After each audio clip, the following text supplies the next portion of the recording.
Hey, folks, this is Tommy. Um, uh, Welcome to Free Talk Friday. Jazari is not with us right now. He's currently traveling to Las Vegas, but he should be joining us sometime later. Like I said, this is Free Talk Friday, where we just kind of do informal chats. If anybody would like to join and just kind of share their thoughts about what's gone on this week in the news, we would really appreciate if you came on. Like I said, Jazari should be joining us any moment now. His flight to Las Vegas was delayed, and also I kind of think that this is a pretty good learning opportunity for me here to figure out how to run streams to Restream, because all I've just been lately is somebody who's just pretty much just been ranting about some of my opinions. Anyways, if anybody is watching this right now and you want to come on and have a chat with me, let's do it. I'd love to hear from you. Get somebody who would kind of rescue me from this, but just want to talk about some of the headlines until then. About 2 hours ago, the New York Times broke a story about how Robert F. Kennedy Jr.'s lawyer has asked the FDA to revoke uh, approval for the polio vaccine. So I guess this is just kind of another iteration of the uh, sort of anti-vax movement that we kind of really saw it, existed before the pandemic, and but the pandemic is kind of like when it became really really blown up. So I remember in Wisconsin, when we had to like see that the what the governor was doing with relation to that. That's when I really started noticing the anti-vaxxer movement. Um, let's see if we can kind of bring on here. So this is the story I was referring to. Let's see if I can switch that around. So this guy, Aaron Siri, who's Robert F. Kennedy Jr.'s lawyer who specializes in vaccine lawsuits, is currently asking the FDA to revoke the approval of the polling vaccine. This guy, from what I know, he specializes in vaccine lawsuits, and he's also right now he's kind of picking people for Donald Trump to staff the Department of Health and Human Services as political appointees. So, up until now, I've been kind of like talking to people about how liberals right now, we should be in a moment of inward reflection and stuff, and we shouldn't try to be debating personalities. And I still think that that is kind of what we should be doing.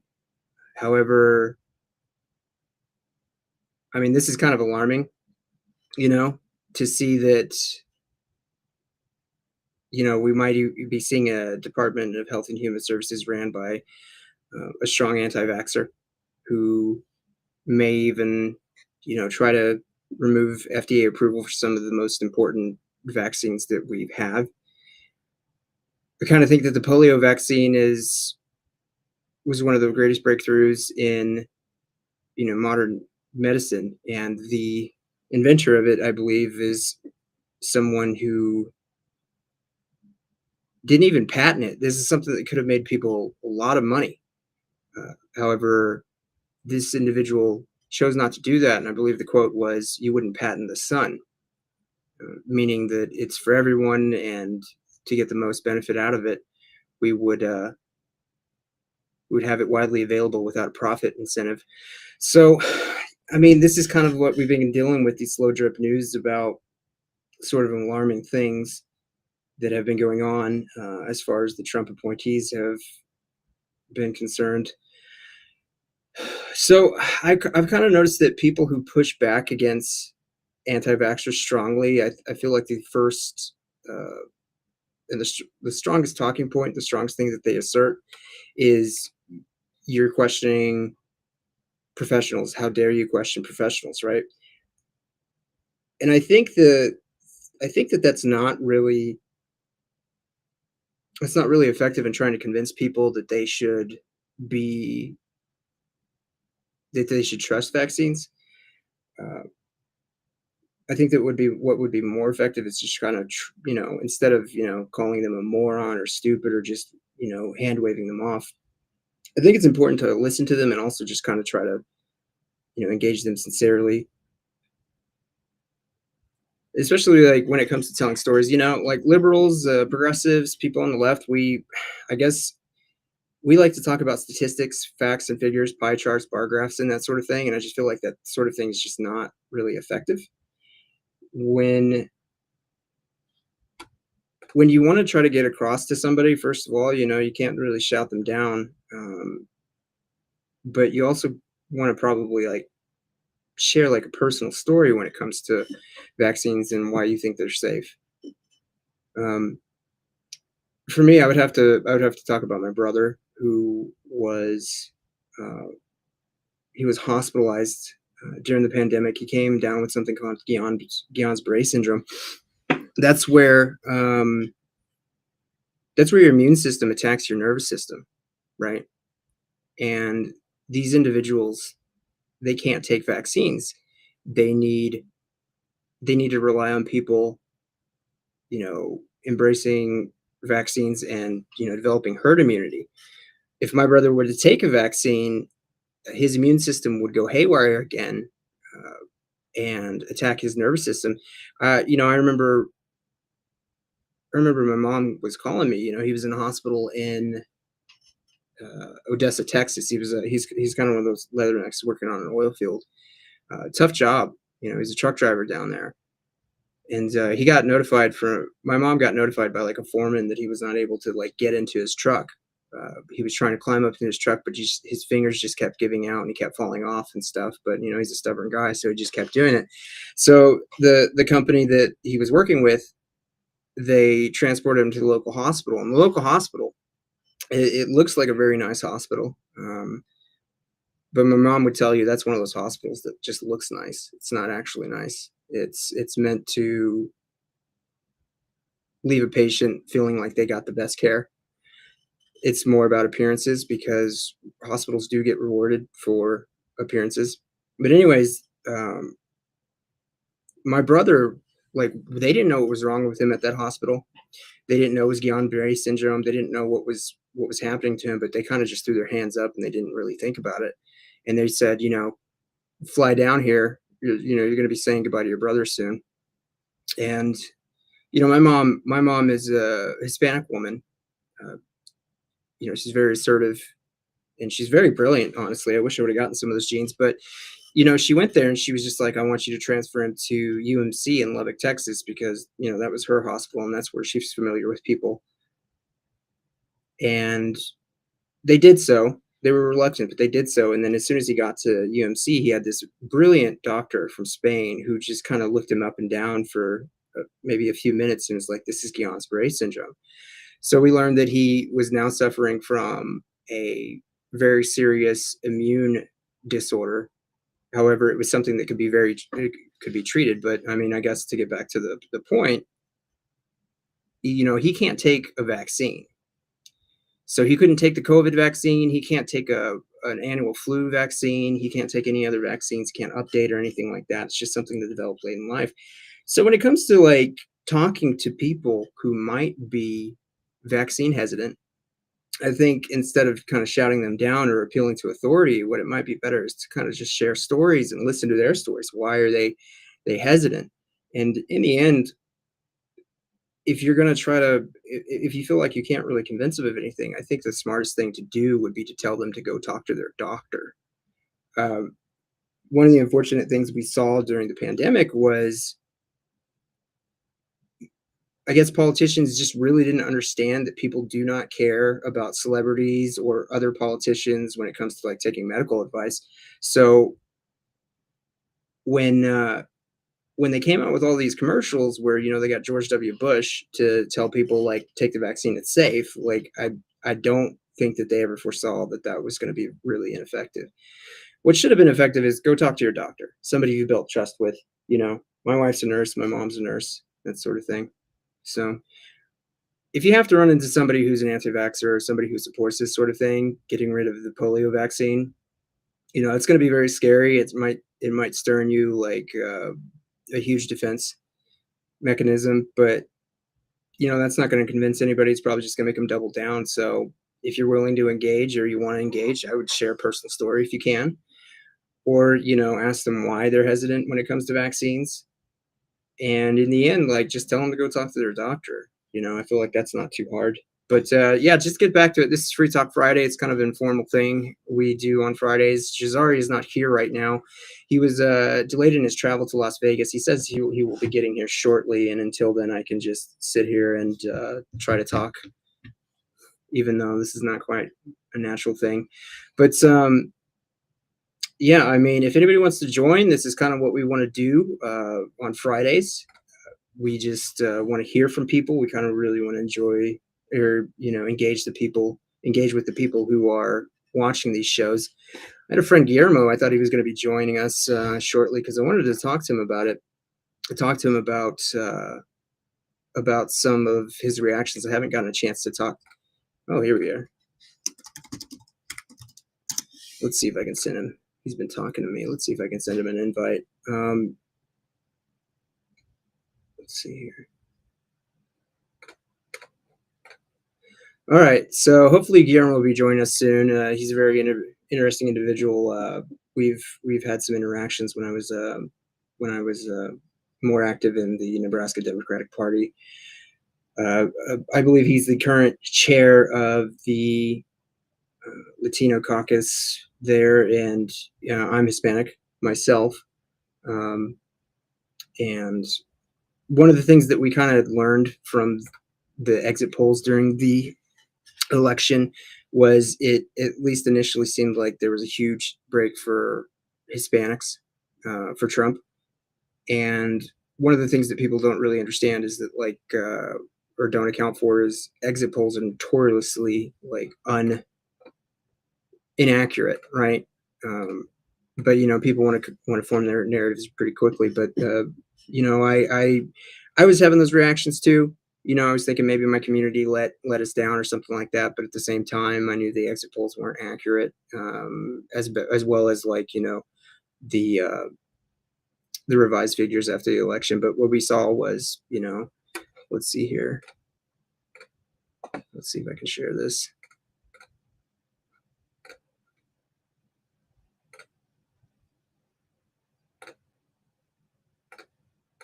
Share this. Okay, let's get a better screen. So this is what I came across when it came to the revised figures after the election. Several organizations, they followed up with Latino voters and Latino men especially, because that seemed like it was the demographic that really broke for Trump. But as it turns out, when it came to the revised numbers, Latino voters broke for Harris. Let's see.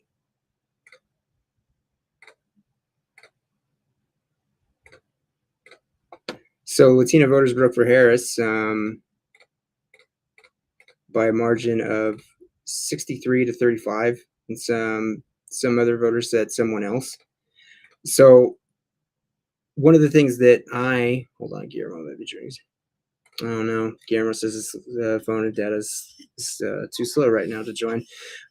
Shoot, I was hoping he would be able to join us. But to get back to what I was trying to get at, initially the reaction was, oh, Hispanics broke for Trump. That was the one that broke for Trump the most.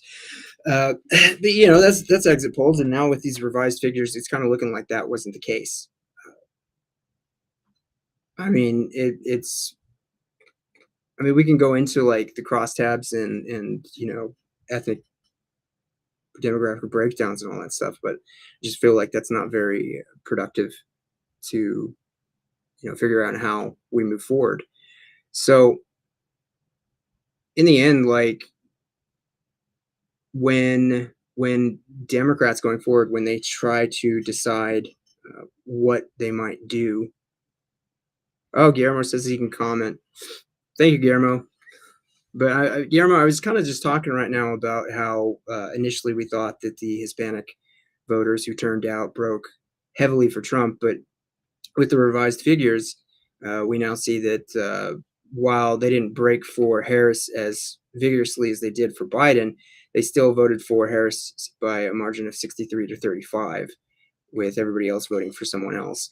So in the end, like, the narratives that kind of formed a day or two after the election, we were trying to say, well, which was the culprit, which was the thing that lost Harris the election, and some were pointing to black men. They were saying that was what it was doing, and then some people were pointing to Hispanics, and then, I initially believed it, and I think I had talked to Guillermo about this, that okay, well, I really believe that, and I think it's because we haven't really invested um, in reaching out to the Hispanic community, that sort of thing. Um, I do like facts and figures. I just told people a minute ago that liberals should probably embrace personal stories over facts and figures. I know that liberals and Democrats, people on the left, they like those appeals to authority and stuff, but that's just not what really moves the average person. But what I do know is that here in Nebraska, the Hispanic population is going to go from 12% of the full Nebraska population to 25% by 2050, right? And from what I understand, the way I perceive it, I'm from the Hispanic community, and I just kind of feel like Democrats don't really know how to talk to Hispanic people. And I have some friends who are active in the community. They do sort of the ethnic festivals, that sort of thing, and they come to me. They knew that I was active in the Democratic Party, and they would say, Republicans show up. Why do the Democrats have a booth or something like that? So, the initial reactions from the elections was, oh, maybe it was Trump really got the Hispanic vote, but looking at the numbers, it doesn't look like it was that way. And I kind of just thought, well, it might be because we don't have very good investment with an outreach in the Latino community, but that is here in Nebraska, where we probably don't get enough resources. And I think we do kind of abandon the third district a lot. I know the National Party definitely does, but it's we have lower Democratic turnout in some of those rural counties. Guillermo says, depends on the state, and also Latino voters and also black men and Latino men are very, very machismo. Cubans have a different concept of seeing government. It's definitely true. When you look in the crosstabs, Guillermo, we saw that the Cubans broke for Trump like 58 to 42 or something like that, but that was the only Hispanic sub ethnic group that actually broke for Trump. Everybody else voted for Harris. At least she had the 50% plus one margin at the very least. I know that. So I'm my family. They hail from Mexico on my mom's side, and yeah, it should be 63 Latino men. I don't know actually, Guillermo. I just think that was all Latinos. I'm sure Latino men voted for Harris at a lower rate. I think that's kind of generally what it was. But anyways, yeah, I was kind of a little bit happy to see that when it came to Mexican Americans, only about 33% voted for Trump, and most of them voted for Harris. But to get back to what I was kind of trying to say, it's like we shouldn't, after an election that lost like this, like no party should be looking at which group to blame or anything like that. I think that the more constructive feedback or questions to ask would be, like, what can we do? What did we not do? What can we do to reach out to these communities? And I mean, 50% of it is just showing up.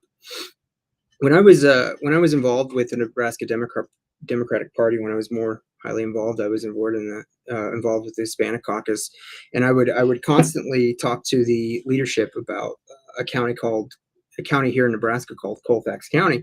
Colfax County is 50% Hispanic, which is astronomical when it comes to making up the population. That is the highest percentage of Hispanic people in any county in Nebraska, and it's not even close. Most people think that the county that Lexington is in is perhaps the Hispanic capital of Nebraska, but Colfax County is actually where it's at. So Dawson County is where Lexington County is located, and if I remember correctly, it was 35% Hispanic. Colfax County is 50%. I mean, it's about this. It's actually quite a small population. It's 10,000 uh, people in the entire county, but 5,000 Hispanic voters. The problem is they don't have anybody on the county boards. They don't have anybody. They don't have a public defender, a Hispanic public defender, the county attorney. Those countywide races, the county board races. Nobody. They have no Hispanic representatives, and I think the one Hispanic representative I could find. No, Guillermo, this was before we met. This back when I was more involved. But so yeah, I would just always ask. Um, I would always ask like leadership, like, hey, have you done anything for Colfax County? I don't even think we have a Democratic Party out there, a county party out there. So it's like I think that what Democrats should think about going forward is instead of, why aren't these people voting for us? Why don't you vote for us? I think the question they should be asking is they should show up to, a place like Colfax County and says, hey, look, you guys make up a huge proportion of the population and you have no elected representatives. What can we do to get you elected? We cannot be monolithic about Latino people, but at the end of the day, we're all family because we celebrate and party the same. We just have to find a similarity, and I agree on that. Yeah, and I mean, I think the simplest thing, Guillermo, is just we show up and say, how can we get you elected? What can we do to support you to get elected? Because nobody's going to know your community better than anyone else besides yourself, and your community, right? And that's why I think there's just a lot of potential out there in Colfax County. Moving along to something that is a little relevant, but not quite. One of the other headlines from this week was Donald Trump says that he will try to end birthright citizenship. So believe it or not, there's only a handful of countries in the world that have birthright citizenship, meaning if you're born on the soil, you get citizenship. The cynic in me, the Hispanic in me, probably thinks that like, oh, here we go. We got a text message from Cesare. Cesare is setting up, and he will be joining us shortly, which I am very happy about because I don't know how to pretty much monologue here. No, it's more than that. Can you expand, Guillermo? And by the way, folks, this is Free Talk Friday. We don't really have a structure here. It's really informal. If you would like to join the stream and you would like to give your thoughts, it doesn't have to be about what we're talking about or what we have talked about. If you want to share your thoughts about anything, we'd love to engage with the folks who watch this.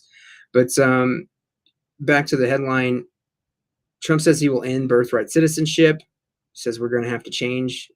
We're going to have to get it changed, referring to the 14th Amendment of the Constitution, otherwise known as my favorite amendment of the Constitution. It has the Equal Protections Clause, among other things. That's kind of the one thing I remember about the 14th Amendment. It's kind of the most important thing in there.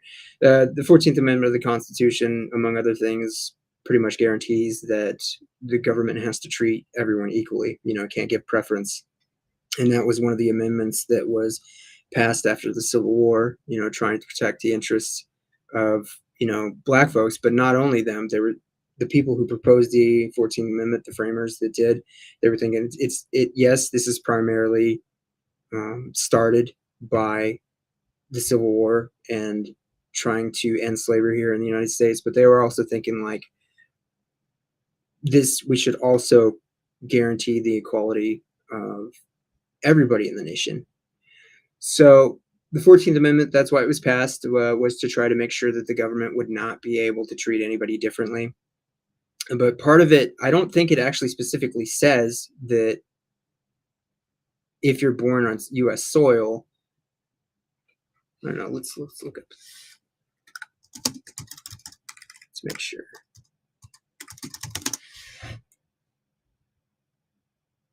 All people born or naturalized in the United States are citizens, including formerly enslaved people. Okay, so yeah, it does specifically. So what that's going to require is a constitutional amendment. So I guess the good news here is that this is dead in the water. There's no way they're going to get 2/3 of the House and the Senate, which, it's nice. It's nice to know that this is, but I mean, where is this coming from? I think it has to do with their anti-immigration stances, that sort of thing, trying to play to a base. what's kind of infuriating about this is one of the biggest criticisms that Harris got during the election was that she doesn't have the votes to pass some of the things that she wanted to pass, like the extended child tax credit. And then she got hit by Republicans saying, "Oh, you don't have the votes. You don't have the votes."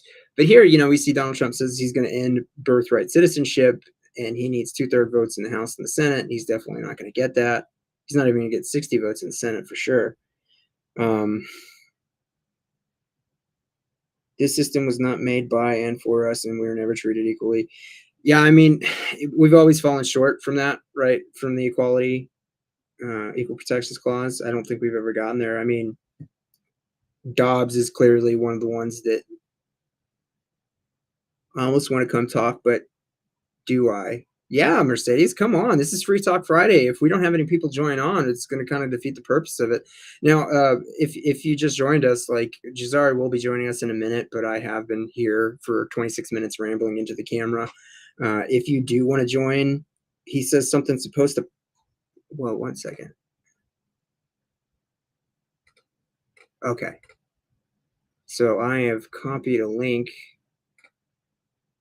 Mercedes, if you want to get in, let's try some. Can't post messages in some channels. Mercedes, if you want in, I think we're friends on Facebook. I might be able to send you a link because I want to hear from you, even if it's just something about your week. Oh, you have the link. Okay, go ahead and try it. And so I've never run this before, so I'm hoping Jazari gets on here soon.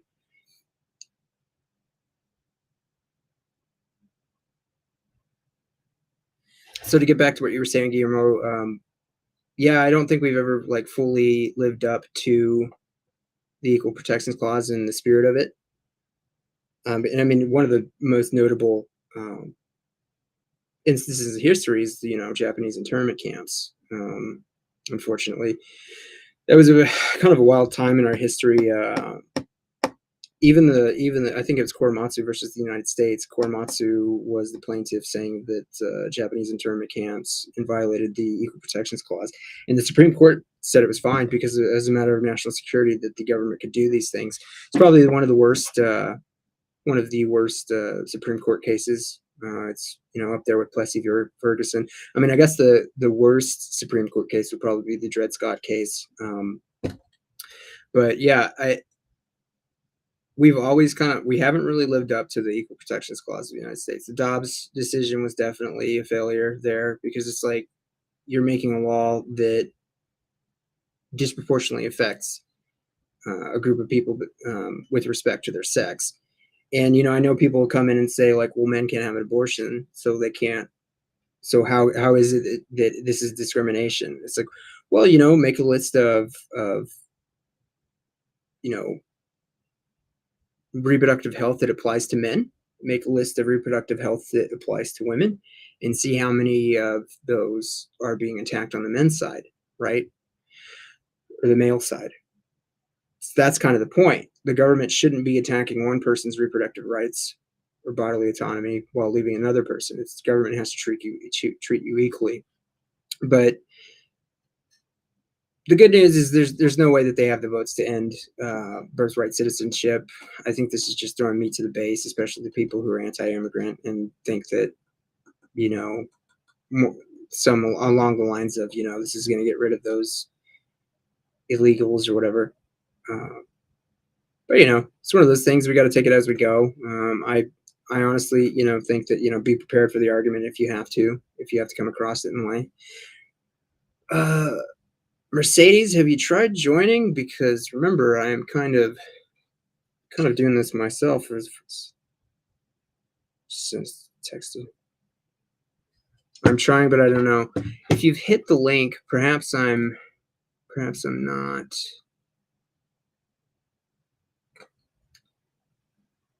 Let's see. Have you hit the link, Mercedes? Hopefully, Jazari will be on in a minute. Oh, everybody see somebody. Oh, there's Jazari. He's on. He's come to save us. Mercedes, the link might be expired. Oh, there you are. Why'd you say it like that? There's Jazari.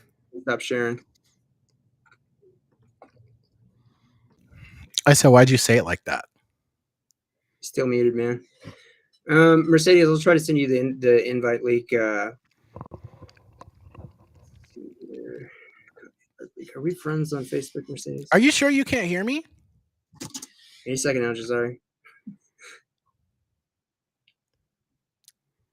I'm talking. Yeah, I can see you're talking. I can't hear anything. Hopefully, I'm not on mute. Let's see, Mercedes, are we friends? Mercedes, it doesn't look like we're friends. Is that my fault? Is that your fault? Oh, hold on. Oh, it looks. I mean, I just unmuted you. Can you hear me now? No, I cannot hear you. Mess with the gear. There's nothing on my end. Like, can you take over control? Just give you an update, folks. Jazari is traveling to Las Vegas. He's trying to let me learn how to run Restream. Just kind of hitting the ground running here. So if there's something on my end, can we hear you now? Can you hear me? Nope. Okay, we'll try to get Mercedes on. She might be more interesting, anyways. I'm kidding, dude. I'm kidding. Let's see. Can I just put this link in the chat? I mean, you don't just get to. Jazari, yes or no? Shake your head. Can I just put the invite link in the chat? Okay. So, all right. If you can see that link, just go ahead and press it. I don't think you can come right on. I'm sure it'll give me the approval. But yeah, I want to hear from you, Mercedes or Guillermo. I think you're our two best listeners. Can you hear me now, Tommy? Can't hear you, Jazari. Maybe it's Testing. something. Is it something on my end, perhaps? Because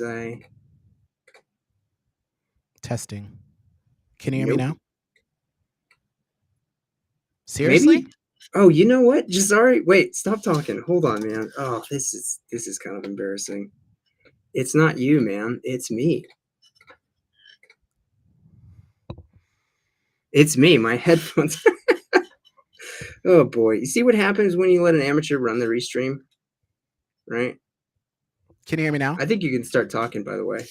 Good thing I was just not talking here, muted and stuff, you know? Can you hear me? 1 second. All right, go ahead and try to talk now, Jazari. Can you hear me now?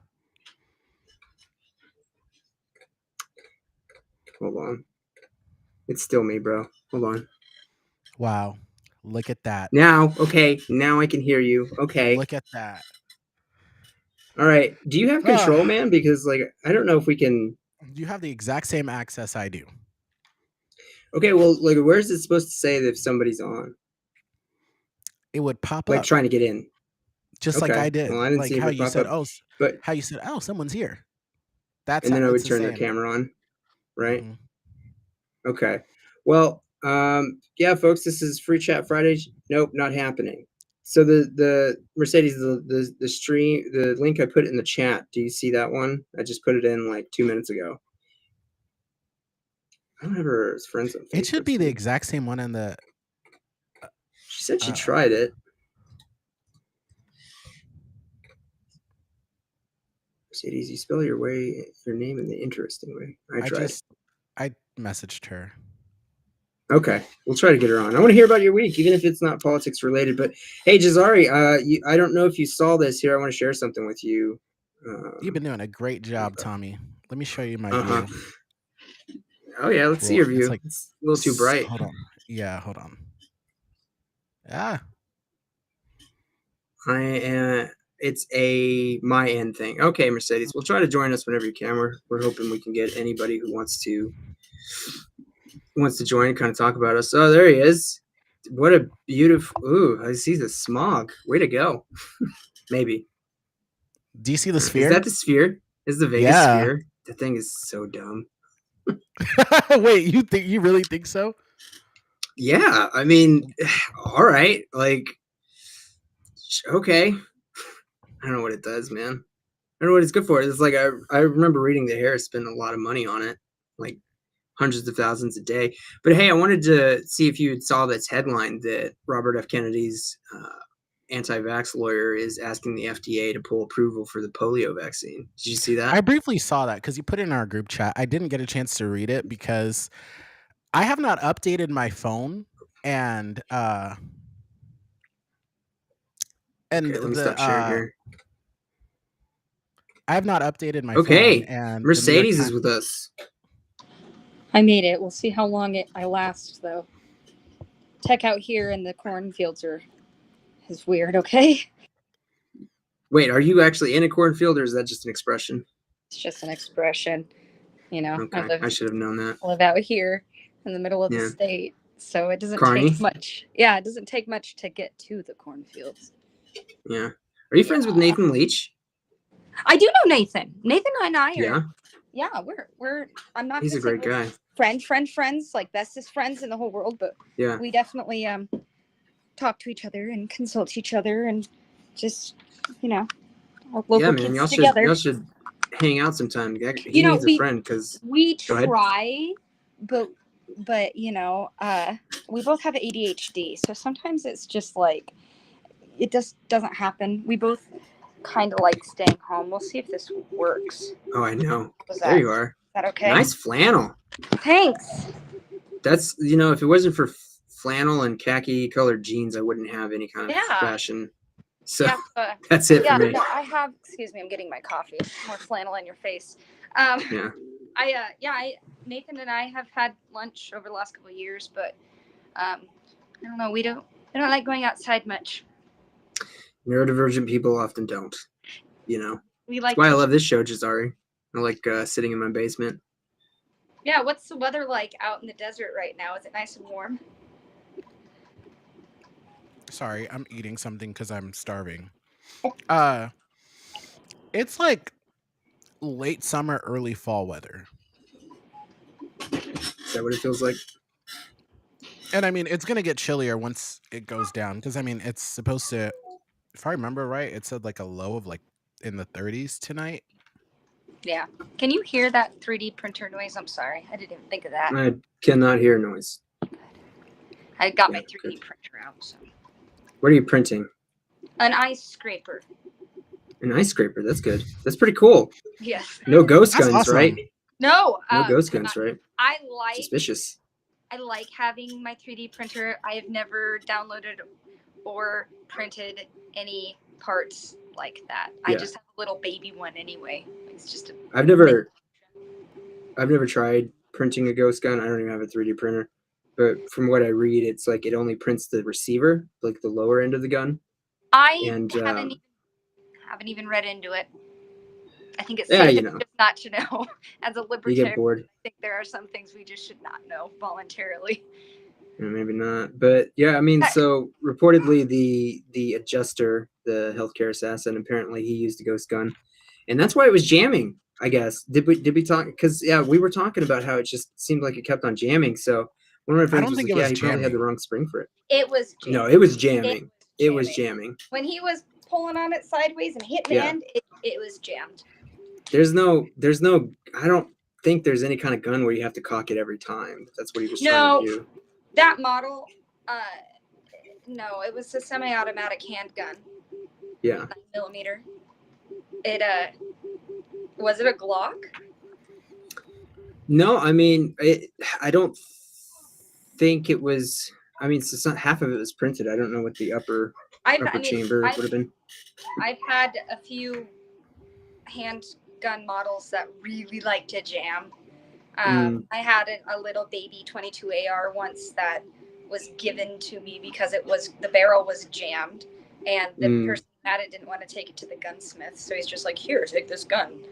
We took it to the gunsmith, and there were four bullets jammed in the barrel, and they had to spit, Okay, they had to spit it out. Pew professionals. I mean, No. there's not much to do out here. Yeah, I don't know, might as well. I don't know, Jazari, they have a lot of really cool gun ranges. Well, I don't know if you would call them obnoxious, some people might call them, but like you can go shoot some Uzis. I don't know, they probably have some 50 caliber machine guns or even 50 caliber rifles. Vegas is crazy. I do not like Vegas. I've never been to Vegas. Why don't you like it? It's a monument to man's arrogance. First of all, you're putting a city in the desert, right? Come on. Phoenix, come on, right? Las Vegas had to recently pass a ban. It's going to go into effect in like 2 years. You can't have grass anymore in Las Vegas. New homes will not be able to have grass because, well, listen, grass is a waste. I did 2 years of landscaping when I was in college, and the amount of Grass is a things that go- waste. grass I actually, okay, this is Free Talk Friday. So landscaping 2 years. I have more respect for the common groundweed, right, than grass. Grass is useless. Okay, my wife doesn't agree with me. Grass is useless. I don't agree with all you. right? I agree It's- with you, It's pretty. Yeah, no, it's pretty okay. but it's not it's not the natural landscape. It's not indigenous to where you're living. It costs And this is extra where we lose each other. for water in the desert. Like even in Nebraska, if you don't have prairie grasses and clover cover and buffalo grass, and you're not Sure. not natural landscaping that way. It's just My, grass is terrible for your natural pollinators. It doesn't do Yeah. anything but look pretty. It doesn't do Well, anything. yeah. Mercedes, have you And been watching Jazari, the stream you know- the entire time? Mercedes, have you been What? on the whole time? On and off. Dude, So was, I was was Tommy doing doing a my good job sister without here. me? I popped on. I'm Don't- like, oh, that don't. is today, isn't let's it? not talk about this. What happened Yeah. the first 20 minutes? Tommy did good. I don't didn't It's know, he? I me did talking not about see- random stuff, man.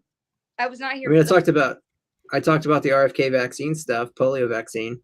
What do you think This about is that, your thing. Mercedes? You wanted a Free Talk Friday, but go ahead, Mercedes. Yeah, but not me free talking by myself, man. You think I can freestyle like that? Yes. I believe in vaccinations that are Yeah. thoroughly scientifically tested and vetted. Yeah. I don't know what RFK said about the polio vaccine, but I can imagine it's more of let's not do this. And I'm not a fan for that. I enjoy not having polio in our population. Humans have a very short memory, and this is one of those examples of this is why we vaccinate. We vaccinate Suffering so from smallpox, unsuccess. polio, meningitis, all of Mhm. those nice little things, tuberculosis. The- Yeah, I think if I'm not mistaken, or because of RFK's advocacy against vaccines, he like a community that was kind of captured by his spell had like a huge measles outbreak or something like that. yeah, This you is know, at the the head of your DHHS preventable folks. diseases. Yeah. Yeah. I do believe it's your choice to vaccinate. I'm going to make the choice to vaccinate. If you want to get sick with rubella, you be my guest. If you want to put your kids in Yeah. that kind of danger, I can't stop you. Well, it's not so much about that. It's like, listen, sure, if you choose to not vaccinate, fine. But if you want to go to a public school, I'm not.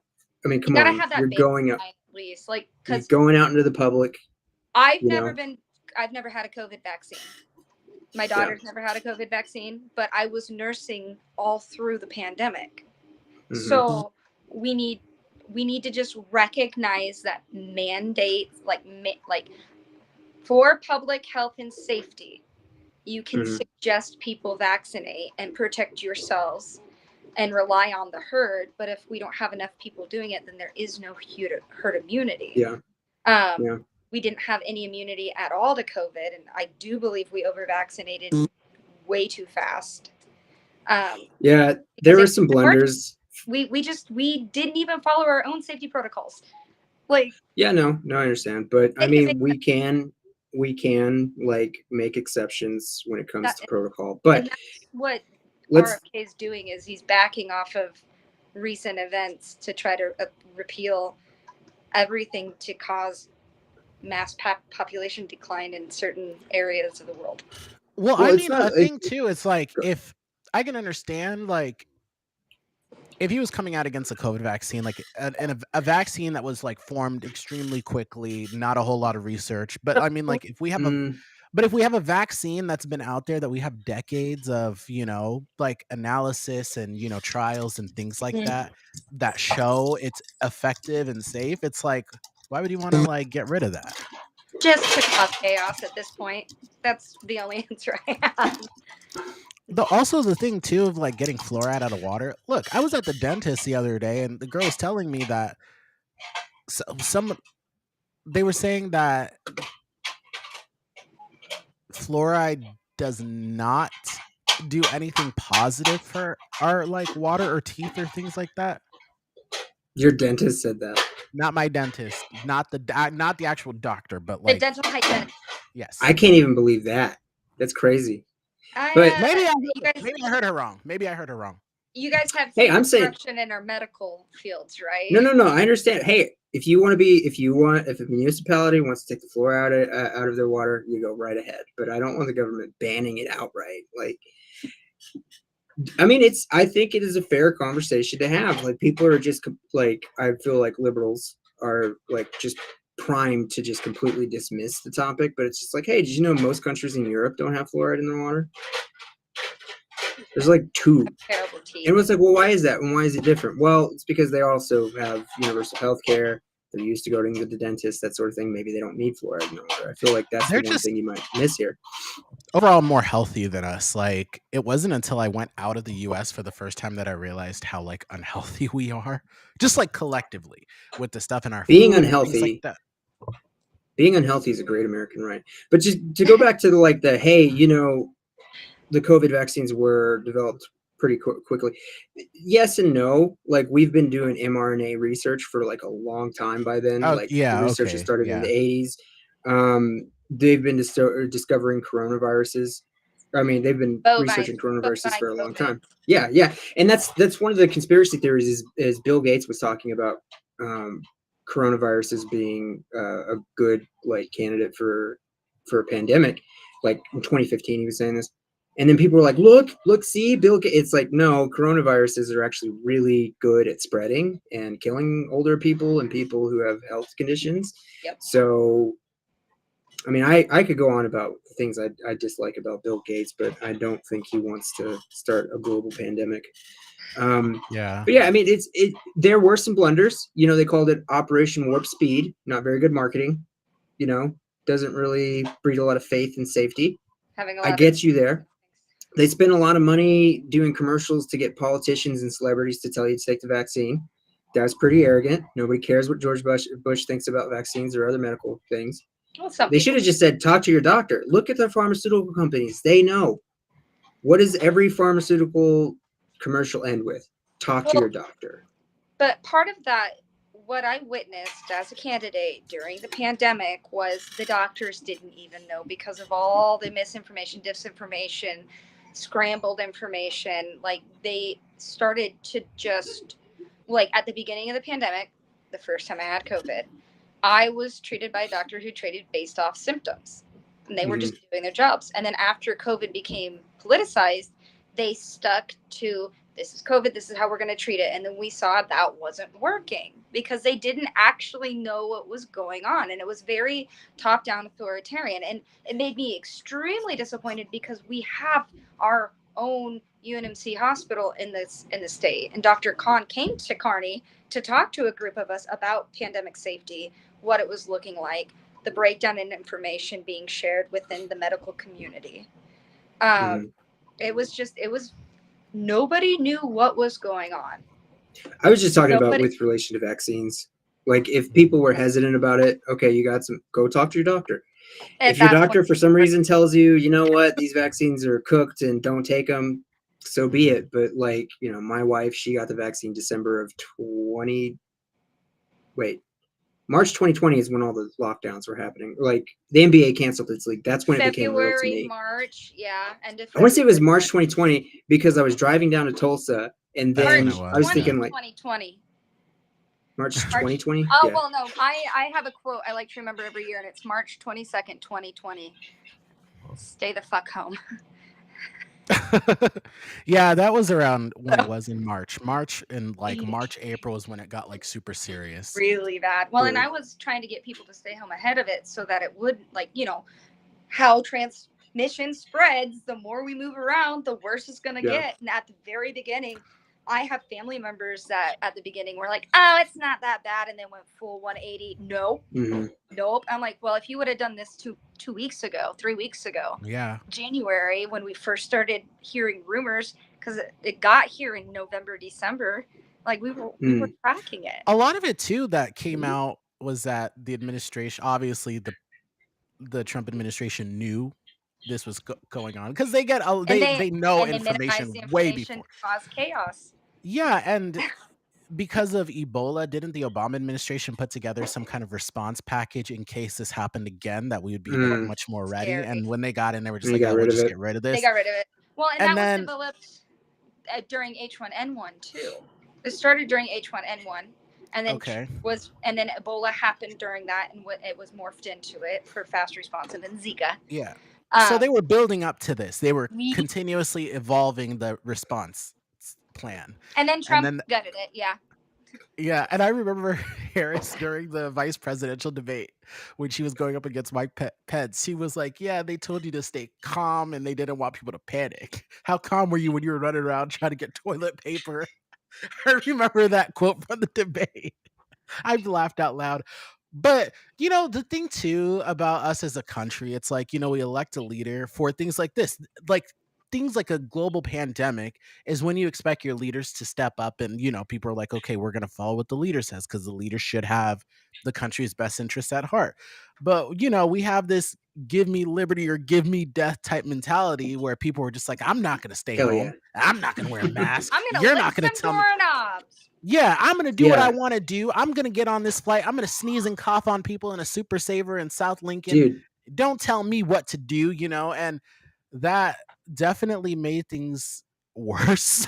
Way worse. it's That's funny you because- mention that, because they had a protest in Wisconsin, a vaccine protest, and this guy was walking around telling people to sneeze and cough in his face. And I was just like, pandemic or no, isn't that gross? Didn't we decide is these gross. things are gross? And here's the thing too, that I think it's like, if you don't want to wear PPE or do all of that stuff, but you clearly see somebody out and about trying to like protect themselves, don't try to like cough on them or sneeze on them or tell them not to wear that. Like, don't minimize someone else's caution because you don't want to be, because you don't feel like it's a big thing. Yeah, Crazy. see, my wife and my mom are nurses, right? And my wife knew that people were dying in the ED and ICUs on, unless my wife is part of the cabal, the global conspiracy. But my mom saw it too. She's an OR nurse, and she saw that too. People on those breathing machines, whatever, the respirators, Ventilators. Ventilators. And she was just like, yeah, all the nurses who are seeing it with their eyes are coming back and telling us we lost another one. People were dropping like flies, because those are the most unhealthy people, are the ones at the hospital. So I mean, it's like there was never a moment for me to doubt what was going on, even if there were blunders by the government. Well, I interviewed a COVID ICU nurse, which to date, I think that was one of my best interviews ever. Like, a lot of people got so much more information. She talked about how, her name is Julia. She works for Brian. And she talked about, this is what we see. This is my routine going into work and working in the COVID ICU. And I remember her saying that on Father's Day, there was this young guy who was a father that they lost. So it's like, she told us, like, having to tell family members, like, we did everything we could, and people would like, be like, didn't you guys, I thought you guys were helping. Why didn't you guys give the treatment? And they did everything they could, but people were dying from this, and yeah, my grandpa died of COVID. Sorry to hear that. Well, tell us the story. I mean, there's got to be something, Well, Tommy. I will talk. I mean, about everybody's got their I've stories, talked- man. I mean, it happened in 2021, so it was like. If you want to, you don't have to tell the story. No, it's a good thing to talk about, because that side of my family was very COVID denier. Mm-hmm. So he got COVID, and he's a big fat Mexican man. That's my boyfriend, Glenn. I love him. Hi, boyfriend, Glenn. But he was a big fat Mexican man. He already had pre-existing conditions and stuff like that. And so he went in with the COVID and went on the ventilator, and made it through the 2-week isolation period. Woke up, came off the ventilator, but still had oxygen, and the infection had gotten into the bottom of his lungs. And there was no amount of antibiotics that could stop the infection. And so, because of how COVID was breaking down the tissue of the organ, He did have to be intubated again, obviously. Mm. And obviously, there's nothing you can do. And it was really hard going through that end of life step with my family because they'd never been through it before. And so had to have the conversations of, we have to unplug. We have to do this. Like, it doesn't matter if you're on the ventilator with 100% oxygen and your O2 levels are only at 58%. It's time to do the right thing. And so we did. And I kissed him goodbye, went out. When I got down to the bottom of the hospital, like from the elevator in Grand Island, he was already gone. But he did get through the isolation, so we got to be there. It wasn't as traumatic as it would have been earlier in the pandemic. And it sucks. It sucks having had COVID, and my cousin passed away from it too. She got it the first time, got through it, but had long COVID, got it again. And she worked for BD. Like, she was part of their global management team, even. BD? So, BD Medical. Oh, okay. So they lived in Columbus. And she got COVID and she died too. So it's having COVID myself, my mom, having our family have had it, and actually losing family members to it because of it. Just I mean, those secondary infections and your compromised immune systems, and like, as an asthmatic, I was scared shitless because I didn't know what it was going to do to me. And it's just, it sucks, especially when you watch people who didn't even believe in it have to go through it. Like, they were in such hard denial, and then they that ego break of reality, because you can't ignore it when your father is in the hospital with it. You can't continue to believe that disinformation. And it sucks to say that is what it took for a lot of Americans, a lot of people in the world, to understand that this is real, this is deadly, and you do need to take it seriously, and you do need to just not be a shithead. Like, and people, and now after that experience, hearing people with the disinformation, it's exhausting, and I'm thankful that we're through that. It's now just turned into a common cold again, like they said it was going to. Yeah. So it sucks.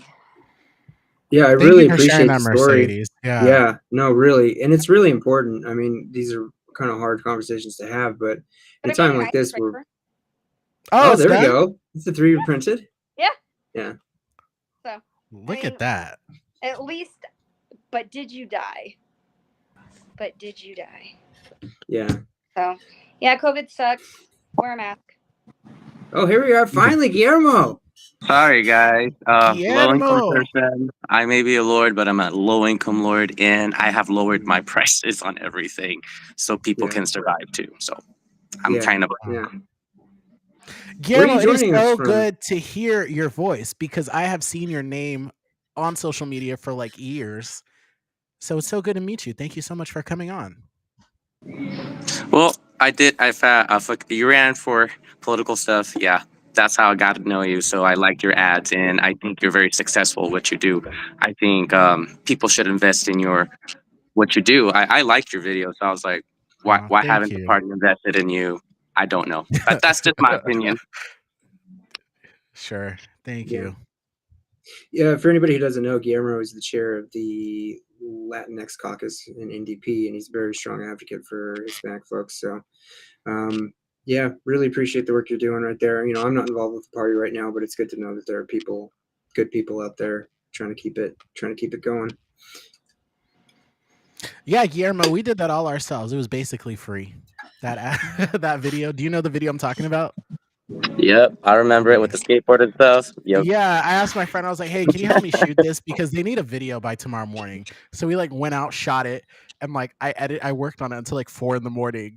And I went to class the next day, and they were emailing me like, do you have your thing? I was like, yeah, I'm trying to get it to you, in the middle of class. And it was, such definitely a better wild time.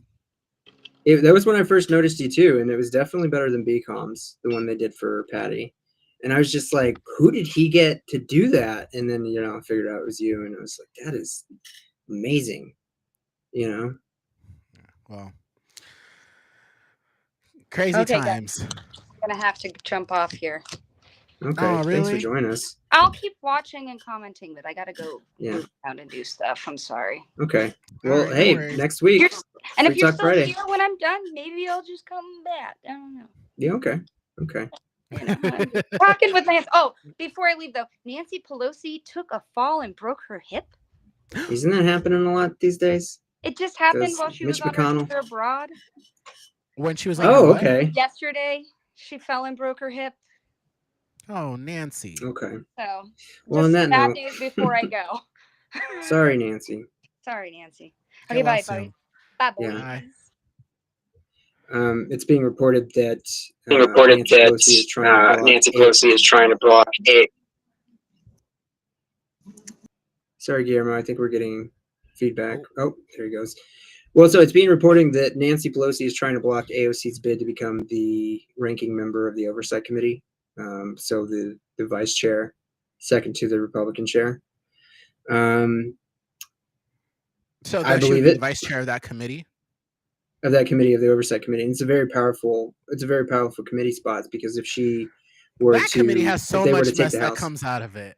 That committee has so much mess. Like there's so many viral clips. I feel like all the viral clips we see is from that committee. yeah, it's all over the place. Politico, Axios, Punchbowl News, they're all saying that she's trying to tank AOC's bid to becoming the Oversight Committee. And the reason why is because if they take the House back, she's going to be the chair. Like, if she's the ranking member or the vice Yeah. chair, she will be the chair if they take it back. And like, she could wield that. That's a very important position. And she could call in a bunch of CEOs and tell them, okay, what are your profits like? So if you're on Go the ahead. committee, well, what about what's his name? The congressman from New York, Swallow? Jamie Raskins. Raskins. Isn't he the ranking member on that committee? I don't know. I thought it was Nadler. Mr. Chair, just Raskin and better- Nadler are fighting for the position. That's what I'm aware of. Oh, Internal elections are happening. AOC's also got a bid for it. Let's see. I just want to get. They're the Bad ones who Bill did Bleach the Blonde Benghazi attack investigation, response to Hurricane Katrina, COVID-19 response. Those are kind of the check on executive power, ensures that the federal government operates transparently and ethically. Its work is okay. Border security, that sort of thing. Wow.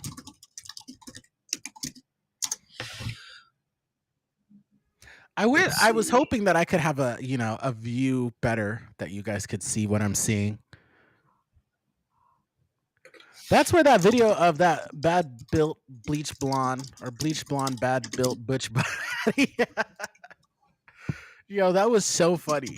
And that's like, how do you come up with such amazing alliteration? Just I'm telling you, my people are good at that. okay. Update: Jamie Raskin is currently the ranking member.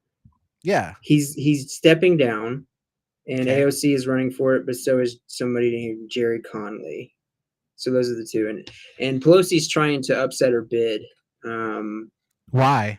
Probably, well, because they've had a bit of a feud, and Does when it Pelosi comes just to have the some squad- vendetta against like progressives or what? Like, yes, they're even though they're not as unruly as the House Freedom Caucus, Guillermo, what are they you still eating? are.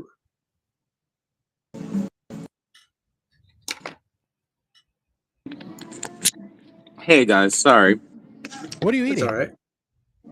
I don't know. My camera seems to be on the opposite side. Yeah.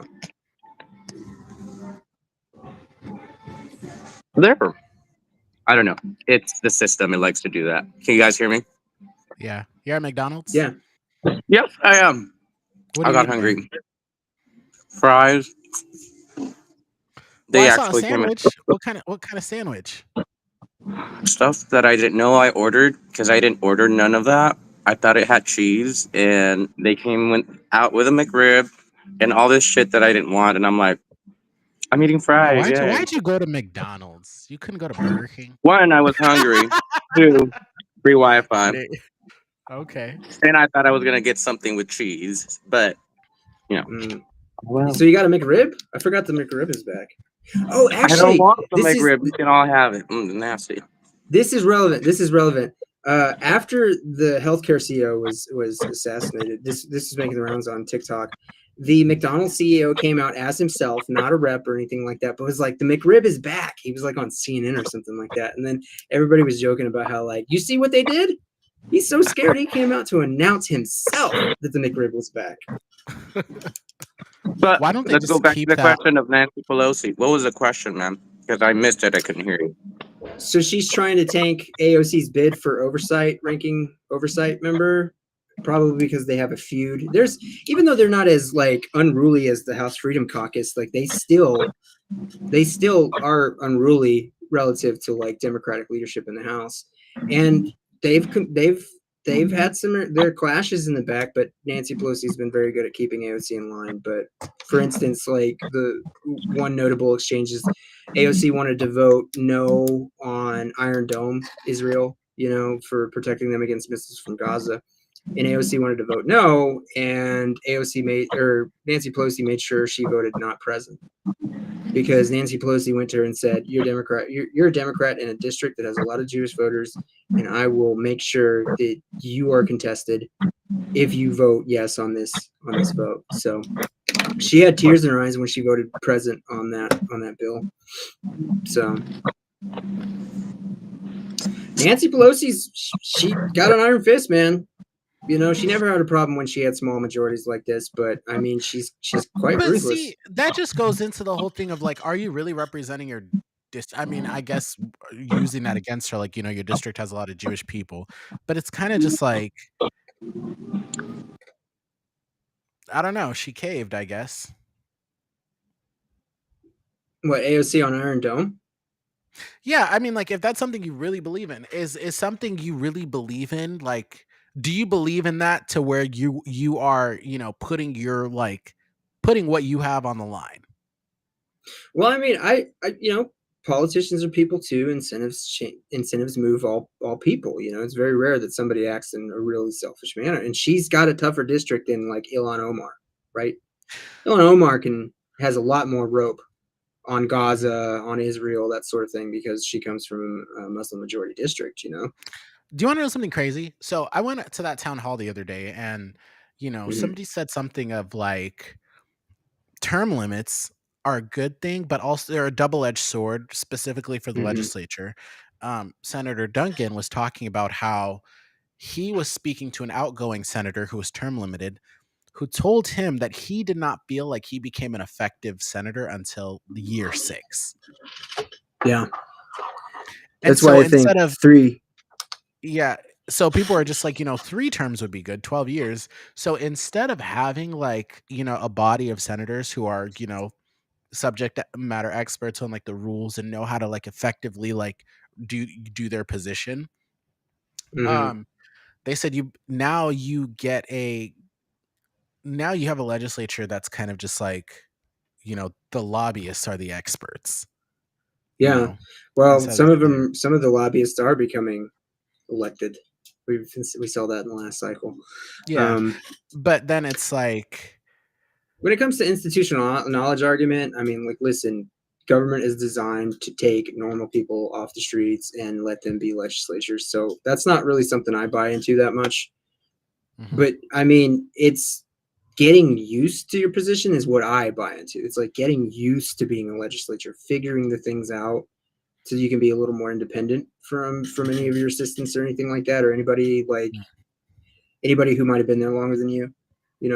So 12 would be great for me. I mean, I would, when it comes to term limits, it's like, yeah, term limits should happen. It's just, they shouldn't be too short like this. Like, the Virginia governor, they get 1 term, 4 years. They're term limited. seriously? Seriously. Yeah. Aren't there some governorships that don't have term limits? A few, but most of them do. We can look it up. What can you do in 4 years? If you're going to become the governor, you better have been like, I don't know, like the Speaker of the House or like the Senate leader or something like that, like to know exactly how all of that works, to like step into that role fully prepared. So 13 13 states don't have limits for their governors. Virginia cannot serve consecutive terms. The total of time one can serve as governor has no limit. So like Texas, that doesn't have a limit, and that makes sense because Greg Abbott, I've been hearing about that guy for at least a decade. But the good news about Texas's governor is actually quite weak in the power that they have. But it's not just about term limits; it's about how strong your executive is. But I think 12 years would be good for legislators and stuff. But I also feel like if you're Speaker of the House, perhaps you should get a one-off. You know what I'm saying? What do you mean? You get a term that doesn't count towards the max, because here in Nebraska, the Speaker of the House is less political. It is given more to a person who has good relationships with all the senators and stuff, and it's not voted on via a political caucus. And it is the private ballot, the anonymous ballot. So I feel like that's how all of it is. That's how all the chairmanships and everything is. It's all by secret ballot. And I think they don't want to get rid of because. Go ahead. Well, so this comes up every session. They try to get rid of the secret ballot, and they try to say it's a matter of accountability. But there's a reason why you can't go and see how somebody else voted. It's because you could pay them, right? Secret ballots are very important. That's why nobody can go and see what I voted for. So they could send me in $20 to vote for this person, and then I'll go and make sure that you did that, right? Same thing here. It's for like $20. if a bunch of people can see how they voted for when it comes to the chairs, they're going to be intimidated by, the further right or further left, if they existed here in Nebraska. Oh, you should have voted for the Democrat. Oh, you should have voted for the Republican. Right. So now you get people who are able to actually express what they think. I might be afraid if I was here in Nebraska and everybody could look up that I voted for a Democrat. I could be afraid. I know a lot of people live out in rural Nebraska who are afraid to let people know that they're Democrats. You know what I mean? Can you unmute Guillermo? Oh, he's unmuted. Yeah. We can hear you now. All right, awesome. I was like, I'm listening, but I can't hear you all or hear myself. Thanks. Oh, I see. Yeah. You got a take? You got anything you want to add? I don't know. I lost conversation. I'm out goldfish, but I'm informative. Talking about term limits or secret ballot in the legislature. That's the standard. You guys are right on that. It's just the MO of the government to do those secret ballots. Should they be more open and vocal about it? Yes, but it would cause an array of things, and I don't know. I like our unicameral house in Nebraska, so I can't say nothing about it. I enjoy that because leadership positions, sometimes it works in Nebraska because we wouldn't have Democratic committee leaders at all in Nebraska if it was a position without secret ballots. So there's backtracks to the system, but I like our system in Nebraska. I really do. I know I come from Texas. I did not enjoy Texas system at all. Yeah. Do they run in partisan? Capital is crazy. What's up? Jazari said the Capitol is crazy. He's been there. Yeah, it's just huge, insanely big. Which capital? Lincoln, Texas Capitol. Oh, Texas Capitol, of course. Yeah. Dang, that looks like Congress. Yeah, I born and raised in Texas. I never really knew what what was it? I lost my train of thought. But in Texas, when you're running for the legislature, do you have to run in a partisan primary, get the Republican nomination, that sort of thing?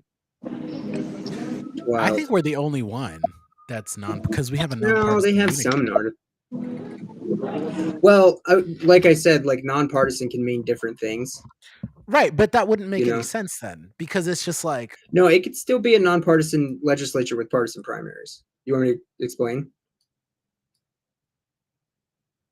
No, but how could it? Do you want me? No, but how could it be a partisan legislature with a nonpartisan primary?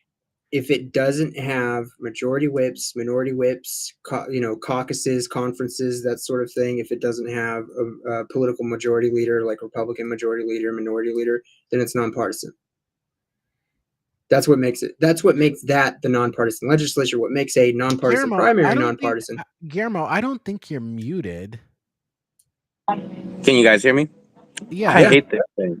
I hate this. I don't know. I did it to you too. I don't know why it's doing that. Oh. Okay, so yeah. I mean, here in Nebraska, generally speaking, nonpartisan can mean three different things. I know I've given you this spiel before. One of it's affiliation. Being registered nonpartisan is not the same as a nonpartisan primary. It's not a, you know what I'm saying? Right? A nonpartisan primary. What makes it a nonpartisan primary? Everybody's running together. It's also called open primary. That's what it's primarily called everywhere else. And what makes, but that's an open primary in a place like Texas. or you let everybody run for the legislature all together in a primary. That's what makes it nonpartisan. But it wouldn't make if they have speaker, if they have, majority whips, minority whips, Democratic leader, Republican leader, then it's a partisan primary. But you can have a partisan primary and have a nonpartisan legislature. You can have a partisan legislature and a nonpartisan primary. They're two different things. They're misnomers, but Republicans here like to take advantage of that, how confusing that term can be. And they try to say, well, I'm a Republican. How can I be in the nonpartisan legislature if I'm a Republican? It's like, because nonpartisan does not mean no partisans. It just means no political control, no formal partisan control. You know what I'm saying? But what about gerrymandering? That's how they play it off. It may be nonpartisan, but if you want to play it your way, you're going to have a playbook, and they're going to. Of course, remember, nonpartisan does not mean no partisans. There are Republicans in our nonpartisan legislature. There are Democrats. It just means that when you talk about a legislature, when you say it's nonpartisan, it means there are just no political offices within the legislature. You know what I'm saying?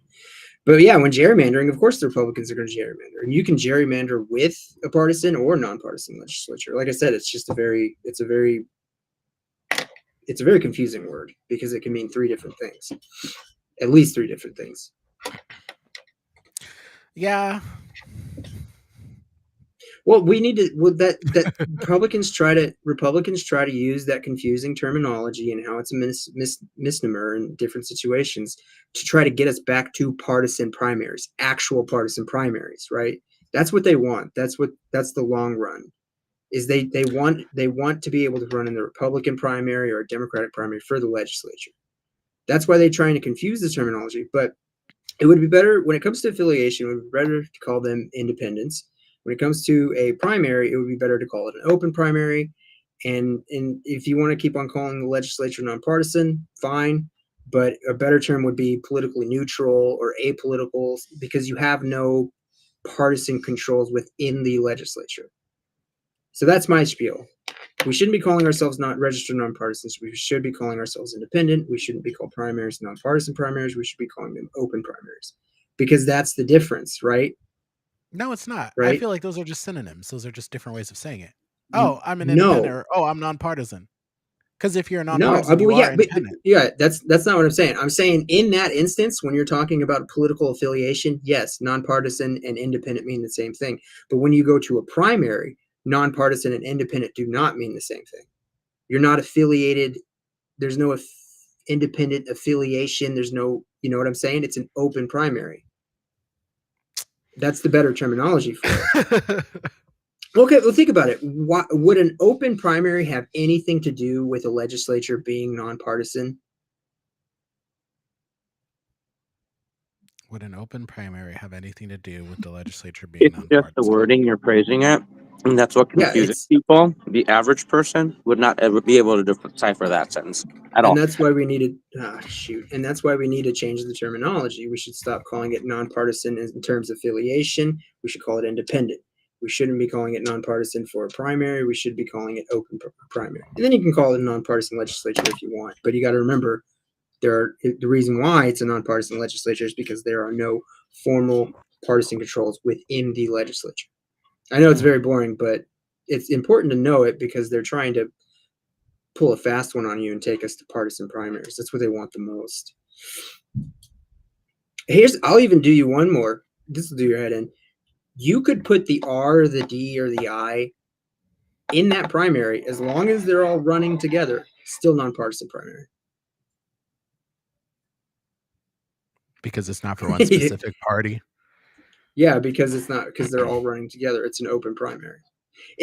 I know it's annoying when somebody comes along, but it's important to know because people like to take advantage of how confusing that terminology can be. It's different depending on the setting you're talking about. You seem like I don't like where you shut up, Tommy. No, I'm just like, it's just, I think it's like, it sounds like semantics. Like, it just sounds like if you told somebody, do you know the difference between a nonpartisan primary and an open primary, they'd feel like, okay, Same well, thing. In that instance, same thing. Because we're talking about primaries. Depending on the topic, nonpartisan means something different. If you're talking about primaries, it means something different from registration. So right? It's the same thing. It's just the same thing, different meaning, different word. Yeah. But it's important because what makes the legislature nonpartisan isn't the nonpartisan primary.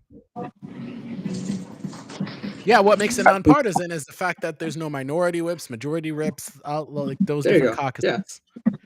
Yeah. So, okay, about the same, but at a different legislative level Sure. compared to the process. Okay, here's what. Because we're running, But people are running, so that's the process. So that's a nonpartisan process, the nonpartisan legislative thing you're talking about. Yeah, it's a different whole aspect of it. Yeah. yeah, But for sure. but we have a nonpartisan legislature, and we do have open primaries. Yeah.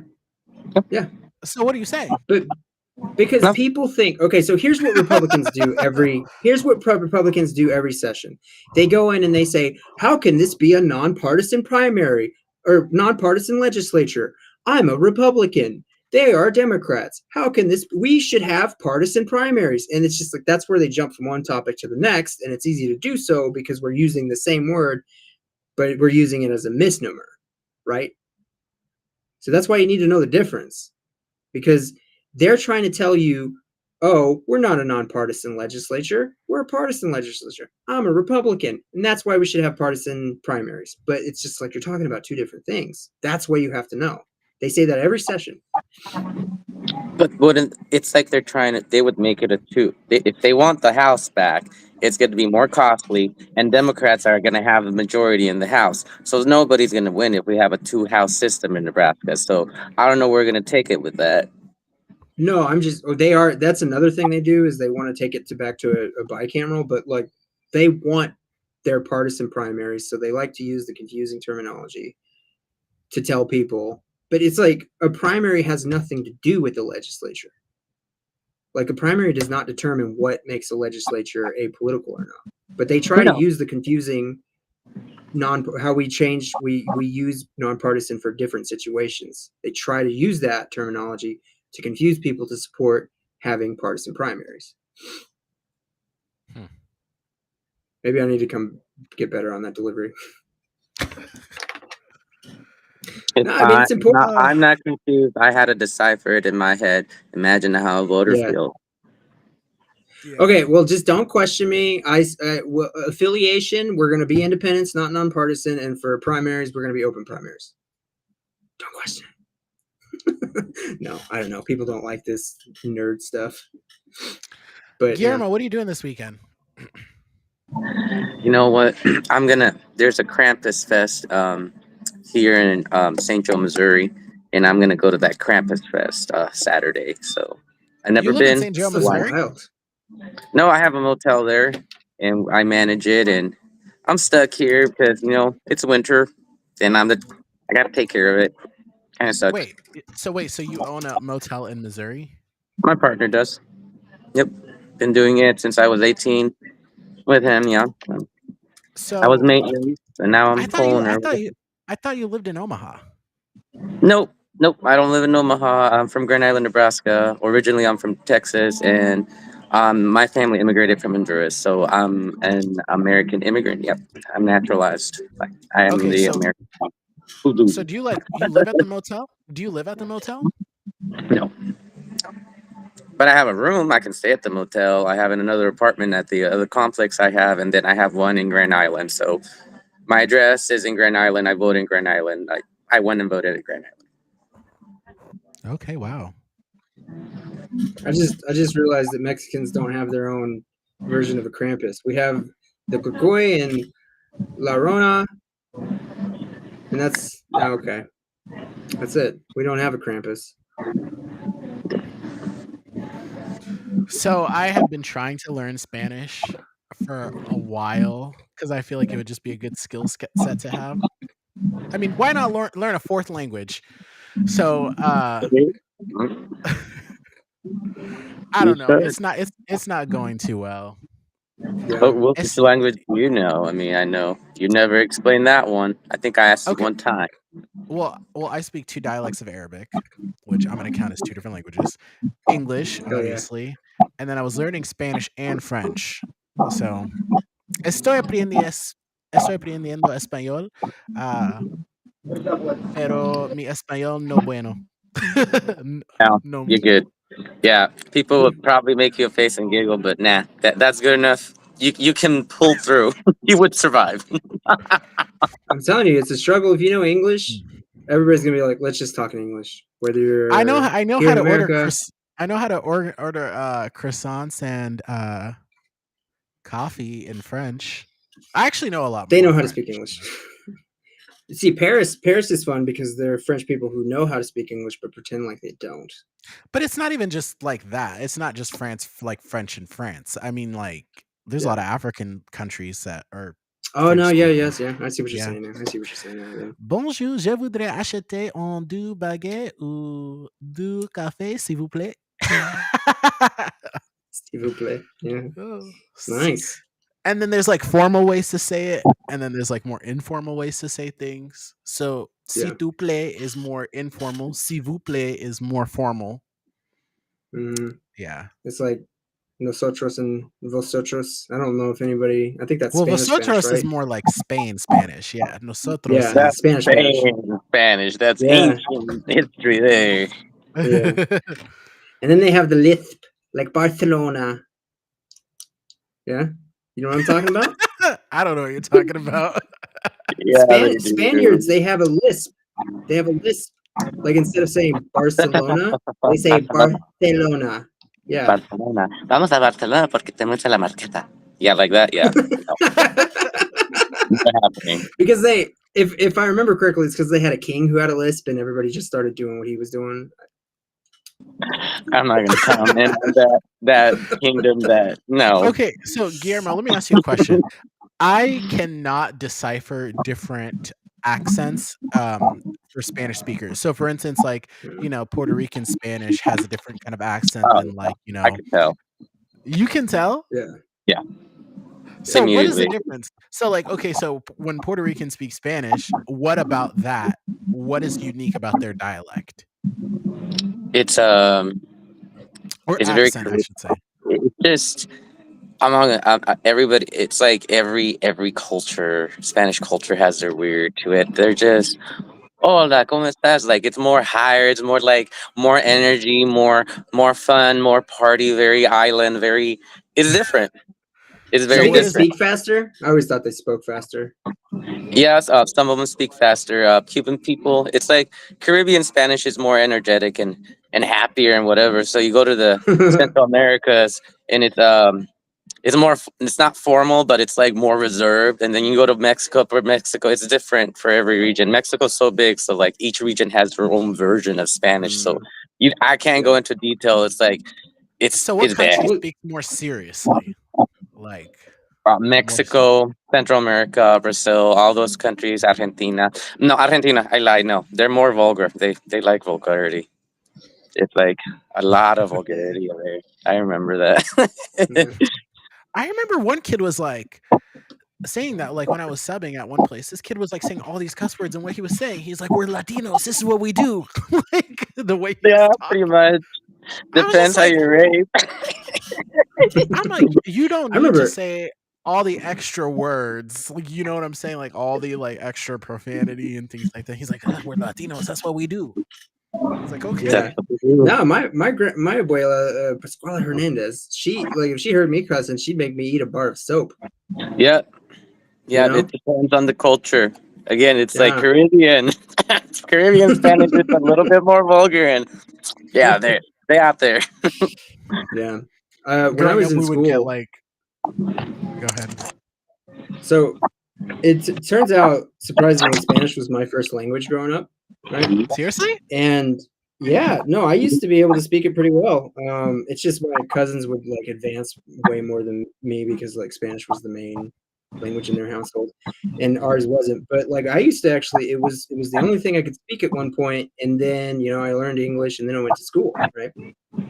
And a teacher heard me speaking Spanish, and she was like, "We don't speak Spanish here. This is America. We speak English." And I was just so embarrassed. And then also my cousins were way better at me. I stayed at like a 3rd or 4th grade level, even though I was like 6th, 7th grade, and they would just kind of make fun of me, and I also got more embarrassed too. And so like even though I know how to speak, like okay, let me put it this way. I like to say I know when my family's talking trash about me. You know what I'm saying?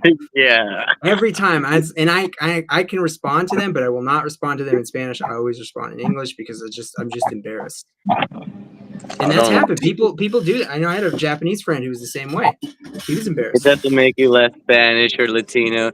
It's just a way to intimidate you. They do that to me too. It's like, you're forgetting your Spanish, and I'm like, no, I'm not. And if I confuse it, I know I'm very Spanglish. I grew up very Chicano, so it's a very I grew up very different. It's like I grew up very Chicano, and my other family grew up very Hondureño style. But I grew up Hondureño and Chicano style because of my stepdad. So I'm very different from my rest of my family. So all I know is the U.S. So yeah, It's so important wild language. too about like how like Americans get so angry when people speak other languages. Like I went to like the movie theater with my cousin like a month or so ago, and my cousin knows English very well, but like some context and things like that, like like if somebody like he needs sometimes help like understand the context of things, I guess. And like these people were like asking him these questions, and he was like giving an answer that wasn't like correct to what they were asking. So I tried to like, like help him out. And this guy looks at him and he's like, "Well, you know how to speak English, right? You don't need this guy." And I'm like, and then it's so wild. Like when I went to Jeez. Puerto Rico, it's like people get mad like at people who's like speaking Spanish. It's like, why do you get so angry that other people can speak other languages? People go to like Japan and they get mad that they're not speaking English. I've heard It's that. like, It's crazy. Yeah. you're No, I've heard people complain about how they have to press. They get told to press 2 when they're on like the phone or at the ATM. It's like if you speak Spanish, like it says it's Spanish. If you speak Spanish, press 2. They get mad at that. It's like, why do I Do you have to think press it's because 2? they can't American. speak it? Do you think that's what No, it it's is? just Like probably- low-key jealousy? I think it goes back to ethnic pride. I think it goes back to you're in America, speak English type stuff. It's like we don't have an official language here. Puerto Rico is America, though. So that's. Oh no, I was just talking about and in general. I was about to say white folks. I was about to say white folks, but I don't know if I should say that. Okay, what about this then? So if they have that pride of like, oh, we're in America, you should speak English. So why do they force like kids to take language classes then in school?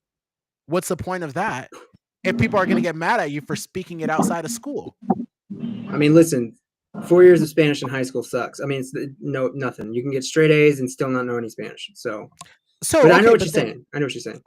Yeah, because I'm just like, and I feel like people like for some reason it's like I feel like they would brag about that, be like, yeah, my kid knows how to speak this and that, but then like out in the real world, it's like they get upset.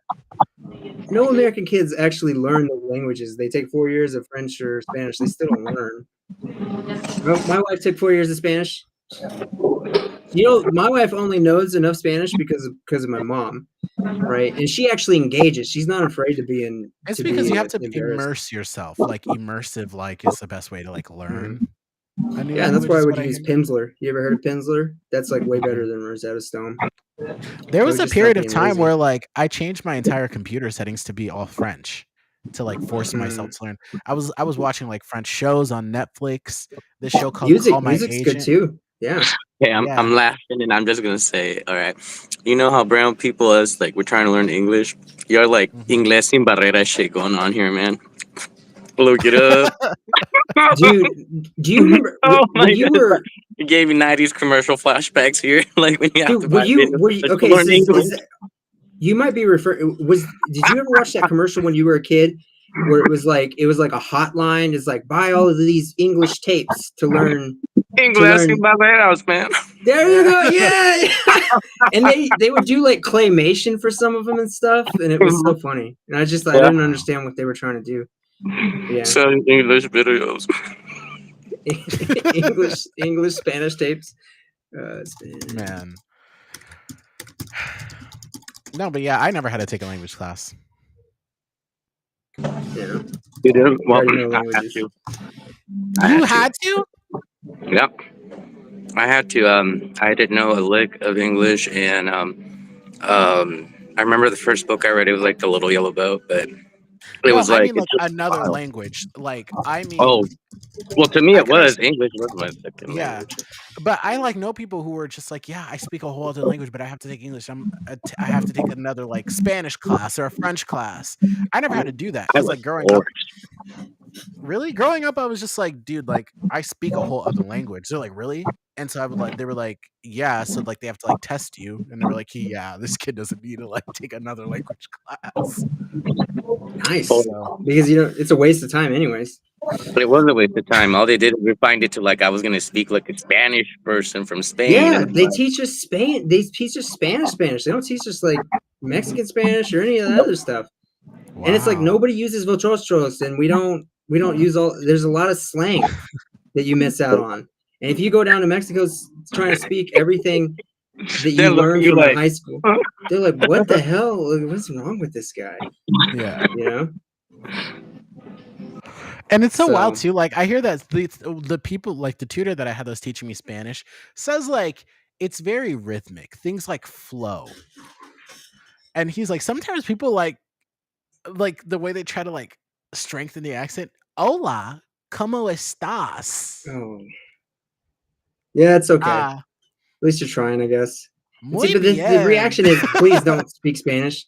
Please don't speak my language like that. So Instead, it the should be thing- like, teach me. I would say the thing that like being able to speak Arabic, like Arabic has like a lot of like things in your throat. So like Yeah. you get better at like articulating different things. So like when I was Wow. learning Spanish, somebody was like, "Dang, you sound like a Mexican." Like, when I would, because like, we're speak. related. You know that. We're related. We're but it's like- cousins in language. Know that. You guys ruled us in Arabic language in Spain for thousands, like for a Oh good while. yeah. Okay, So we yeah, have a here's lot the of thing. Arabic words. What's it that's the called? thing, What is it but they called? mean different things. Yes, they do. I know what the What's an Arabic Reconquista word was. that you know? Pantalon. Bontalon, yeah. No kidding.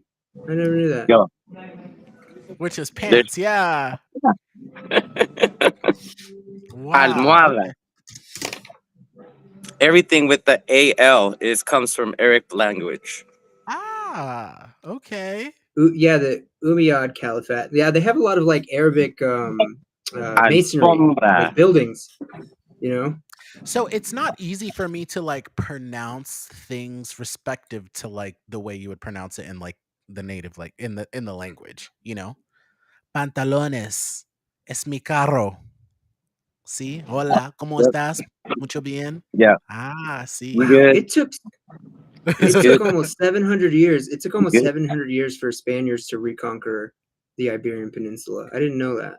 Wow. Yeah, we have a time and period. See, Spanish history. Oh, it's in there.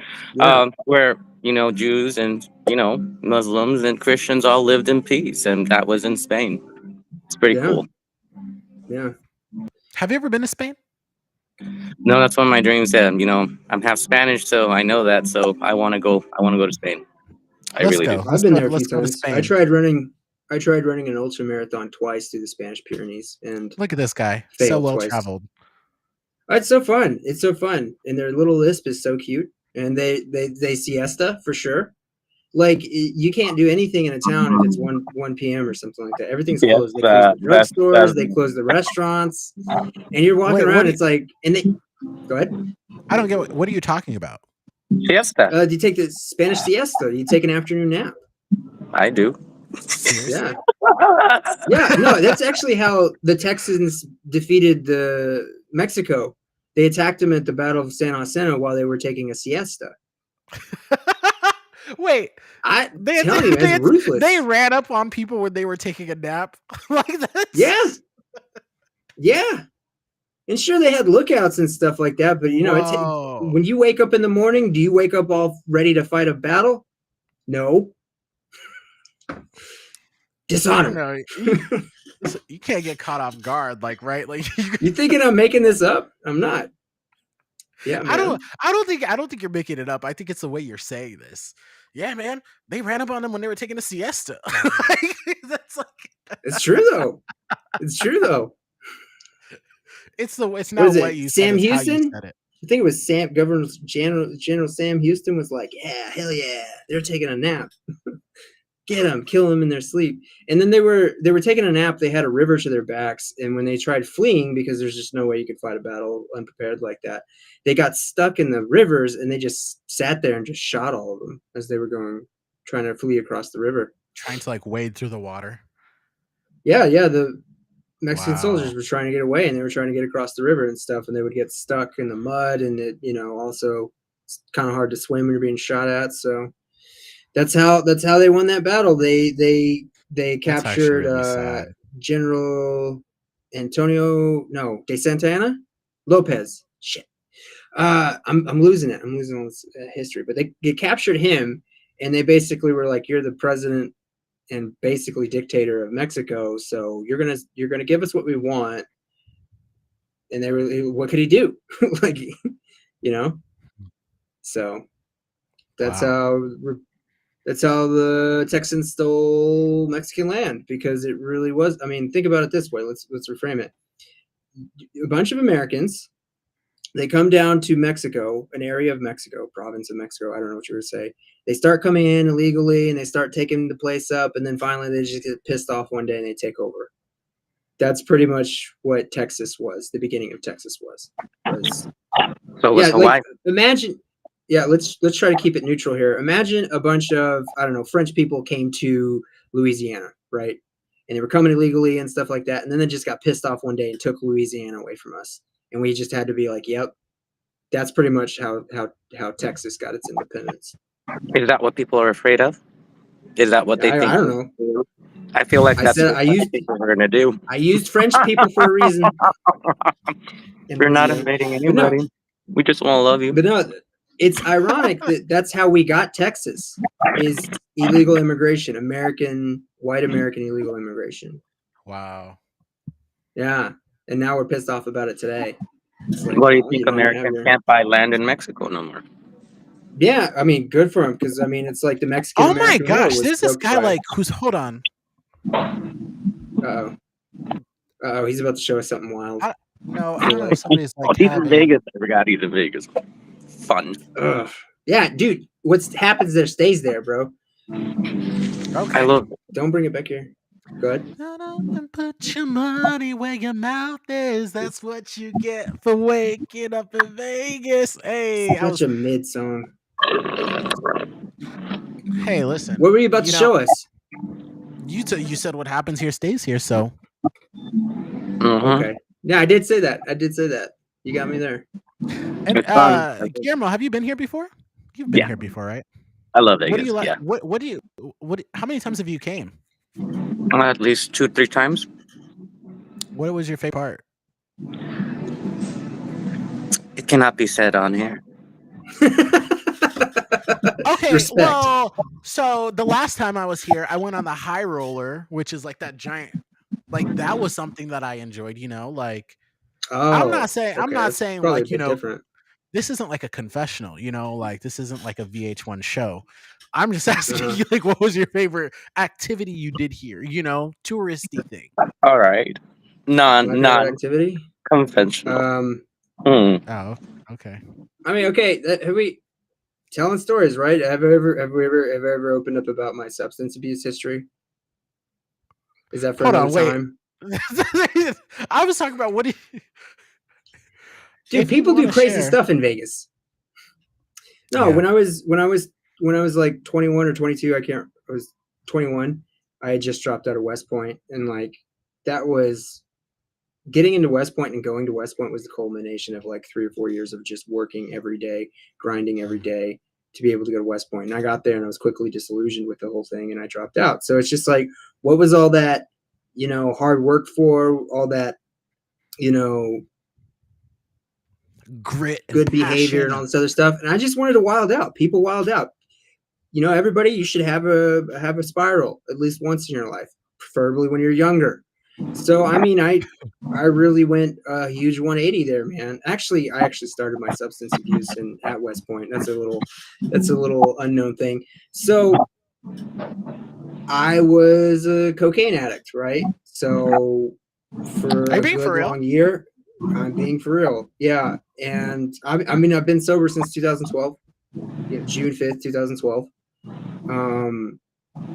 But yeah, I mean, I was just wilding out, and I was in Phoenix and Las Vegas just doing crazy stuff, man. And it's not good. Here's the problem with the DARE program, and I'm being 100% serious. They go and they tell you that doing drugs is awful and terrible, and you're going to have a bad time, and it's going to be awful, and everybody's going to be offering you free drugs all the time. So just say no. The first time you do drugs, it's a lot of fun. I'm sorry, children. It's a lot of fun. But what they should teach you is you're going to have a lot of fun, but you're also going to be ruining your life. So that's what it was for me, was I was having a lot of fun ruining my life, right? So that's, Vegas. Dang. That's one of the things I was doing in Vegas. Not proud of it, but, you got to tell the stories and tell kids, don't do drugs. Drugs are fun. So fun, you will ruin your life. Wow. Don't throw away your life. But to answer your question, Jazari, I like the Bellagio. I went with my business partner and we went to the Bellagio buffet, and that was my Yes. favorite part. I did too. I guess Smash. I raised the bar. No, you did not. Dude, no, that is Las Vegas is the buffet capital of the world. Like, I'm sure you can get all kinds of price entrances. You can get like a $20 buffet all the way up to several $100s, and you're eating like, oh my god, it's crazy. So go to a nice buffet while you're there. I'm going to with my friend. I was packing to come yesterday, and my mom calls me. She's like, "What are you doing?" And I was like, "Laundry, packing." She's like, "Oh, so I hear you're going to. I hear you're traveling tomorrow." And I'm just like, "Yeah." And she's like, "Where are you going?" And I was like, "Las Vegas." She's like, "You need to be careful." Da da da da. Blah blah blah. And I'm like, I was like, "Well, I hear that you're traveling too. I heard you're going, And she was like, "That's not to say it's Reverse anytime." Uno. I'm like, anytime I travel anywhere in the country, mind you, once you've like been around, like traveling inside the US is like nothing, right? Like, Yeah. but that is seen more dangerous than going to another country to her. So I was just like, you know what? I was like, yeah, well, you go places all the time too. So I don't know. There's places in New Orleans where you just don't go if you're white. It's true. It's true, man. listen, there are some scary places in America. Everywhere. I can't even go to those places sometimes, and there's like, I can't even come to the places where I look like me. It's horrible. yeah. I don't even go anywhere bad. I'm just like, dude, like I'm staying at a nice hotel. Like, you think, Yeah. like when I went to New York, she was like, "Why are you going to New York?" I was like, "I'm staying at a hotel in Times Square." Yeah. Like, Dude. an upper chain Marriott hotel. Like, I think I'm gonna be fine. My grandfather never left rural Texas his entire life. Huh? My grandfather never, on my dad's side, my grandfather never left the state of Texas, and he never even went to like Houston or Dallas. He was just in rural Texas his entire life. He his mind was blown that I was living in New York and I would go down to New York City regularly. And one time I was like, oh yeah, before I got on the flight here, I was eating some sushi in Manhattan and stuff. And he's like, sushi in Manhattan, my grandson. Jesus. Just like, what? But I don't know, it's a privilege to be able to, like, yeah. It's amazing that I can do all this, like traveling used to not be that easy. Yeah, it is, but I think it's also kind of just like the way you want to like lead your life, So like, Sure. Most people my age are like married and have kids and like can't do this. Yeah. There it's you go. difficult for me. It's gonna be difficult for me for a few years. Yeah, I have one. He's cool. I gotta go. So I was just like, well, when I went to Puerto Rico, I was like, I want to go somewhere. I want to go do something fun, and like, This is gonna sound bad. This is gonna sound way too bougie. I looked at the U.S. map and I was like, none of these places sound interesting to go to. Call them So I was like, you flyover know what? states for a reason. I was like, wait, let me go to Puerto Rico. To Puerto Rico, that was lit. yeah. Oh my Puerto Rico's gosh, fun. I want to move to Puerto Rico. It's beautiful. Puerto Ricans are fun, man. But I want to move there. but you better not. If you get a Puerto Rican woman, man, just be careful, dude. Why? Because they'll beat you the fuck up, dude. If you say something stupid, you're getting slapped. You know what I'm saying? It's, No, when I you went know, to, okay, I was eating breakfast at the hotel in Puerto Rico, and this white guy was like speaking Spanish like fluently to the waitress, and I was like, hey, like, how long did it take you to learn, Spanish? And he was like, it took me like 3 or 4 girlfriends, like, deep to learn it. He was like, yeah, like. He's like, yeah, I went through 3, 4 girlfriends until I finally got it. Yeah. Like, so it's like, yeah, wow. I'm just saying that because I did date a Puerto Rican woman, and also like the Latinos in my family, they don't take shit. You know what I'm saying? So maybe I don't know, maybe it's different, but yeah. I mean, Guillermo, what's I your don't know if favorite this place is. to travel? Go ahead. Me travel. I used to travel a lot on car, so I'm not gonna lie. If I had to move from Nebraska, it'd be in Colorado. I love Colorado. It's my favorite place to be. The I gotta mountains. fly over I flew over the Rockies.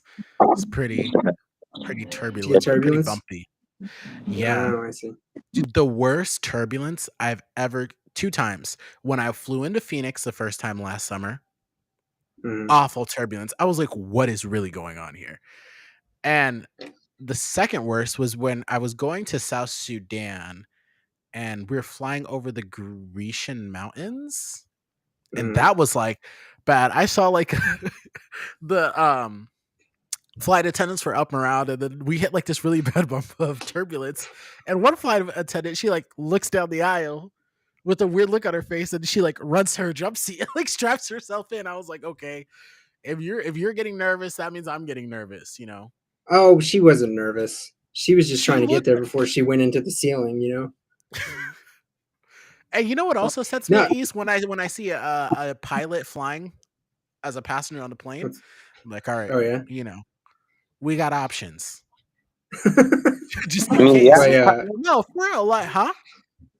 The autopilot. Can't they put it on autopilot and shit? Yeah. Actually, there's a that's lot of problem. things that are pretty like the planes technically fly themselves now, I guess, from what I hear. Like the newer like jets like that. Once you start talking about, a single propeller plane, like, that's all manual. But like, a brand new jet, is pretty like Airliner, yeah. can fly itself, it's like a Tesla in the sky. I but let me think put it you this want way. a jet, Jazari. I think you really want that. Let me put it this way. If you told people, hey, this plane flies itself 100%, takeoff, landing, no pilot on board, they ain't getting on that plane. No. That's why obviously. No, I know. Obviously, you need a person there. But Guillermo, I really want that jet. God. You're gonna go bankrupt. I feel like you're gonna get just enough money to buy it, and then the maintenance is just gonna kill you. Why are you trying to get in between me and my blessing? Listen. My dream is just to get a statewide voter guide program. That's my dream. It's like, damn, you want a G6 I want a do you guys want to hear my wish list? I want that jet. I want a 100-meter yacht. I want a chateau in the south of France. Yeah, could you imagine me as a Chatelaine? Fire. I already have like, I didn't even know that was a word. Planned. Chatelaine in the south of France. And what else do I want? I think that's it. I'm a little weird. I think the thing that I want the most is like a survivalist bunker. You know what that? Yeah. A space station. A cabin space station? In the mountains. Cabin in the mountains, yeah. A cabin. Leave me alone. Okay. Do you know they're decommissioning the International Space Station? No. Why? Like 2029, it's gonna burn up in the atmosphere. Oh, that one, yeah. That's just because it's reached the end of its life, is why. Is it coming down to the ocean? Yeah, they're gonna tell you like, oh, it'll be fine, it'll burn up the atmosphere, but I'm sure significant chunks will reach land, but probably. Could you ocean, imagine yeah. if one just hits like a major city? Like, New York. Do you remember the Columbia explosion? Remember No. Columbia breaking up? So in Texas, we kind of have this nice little thing. We could, so if you go out at night, depending on where you lived in Texas, you could see the space shuttle reentry, right? And that's why we had the space shuttle on our license plates for a long time. So I got to watch like the shuttle streak across the sky at like 3 a.m. My dad would wake me up to watch that stuff. But Space Shuttle Columbia was a tragic accident. It came in and disintegrated above Texas. Because it had like a piece of foam under its like heat shield that took some damage on takeoff. So it streaked across the sky. You could just see it coming in like normal, like one piece coming across the sky, burning across to get in. And then it just turned into a bunch of pieces, right? And then like people were finding like pieces of shuttle like landing in their backyards and stuff in Texas. It was, oh yeah. You never Could I that remember like that. bust? I Could that remember bust through that. your house, like your roof? could, yeah. That's crazy. Yeah, probably. I mean, there were pretty significant chunks that landed on Space the ground. trash have killed people before. I think it has hit ladies and men before. Yeah, space trash is a thing. It is a problem, and that's something that we're going to have to handle as when we take reins of government. What are we doing with space trash? Do you want to watch this video? Let me throw it up real quick. Sure, why not? It's feel like only a minute 12. Is it about people finding chunks of shuttle in Is their? it space trash? No, it's Space Shuttle Columbia. So you hear it's streaking across the sky like a shuttle does as it's coming in, and then is it gonna go? Okay, Altitude low. Altitude low. there it is. Oh my They're like, gosh! what's going on? What's going on? They're finding all these little chunks. Yeah. There's a better video somewhere, but that's it. Yeah, that's what I really remember. Wow. Anyways. There's a Yeah, movie that and- I watched. It's called Greenland, and it was about like how there was a. You've seen that movie?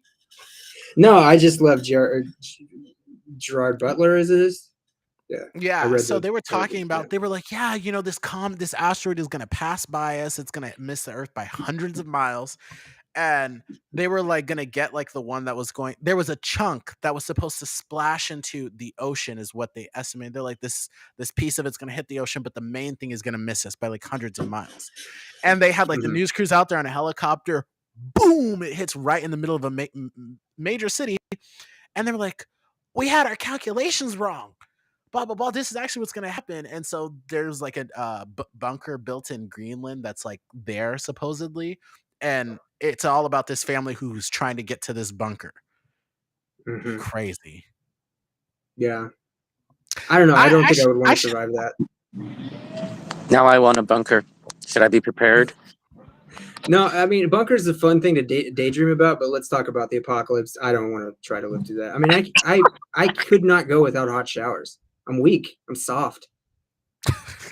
Boil some It's water. true, man. Think about all the comfortable stuff you have in life, and if that all went away, like you think you could?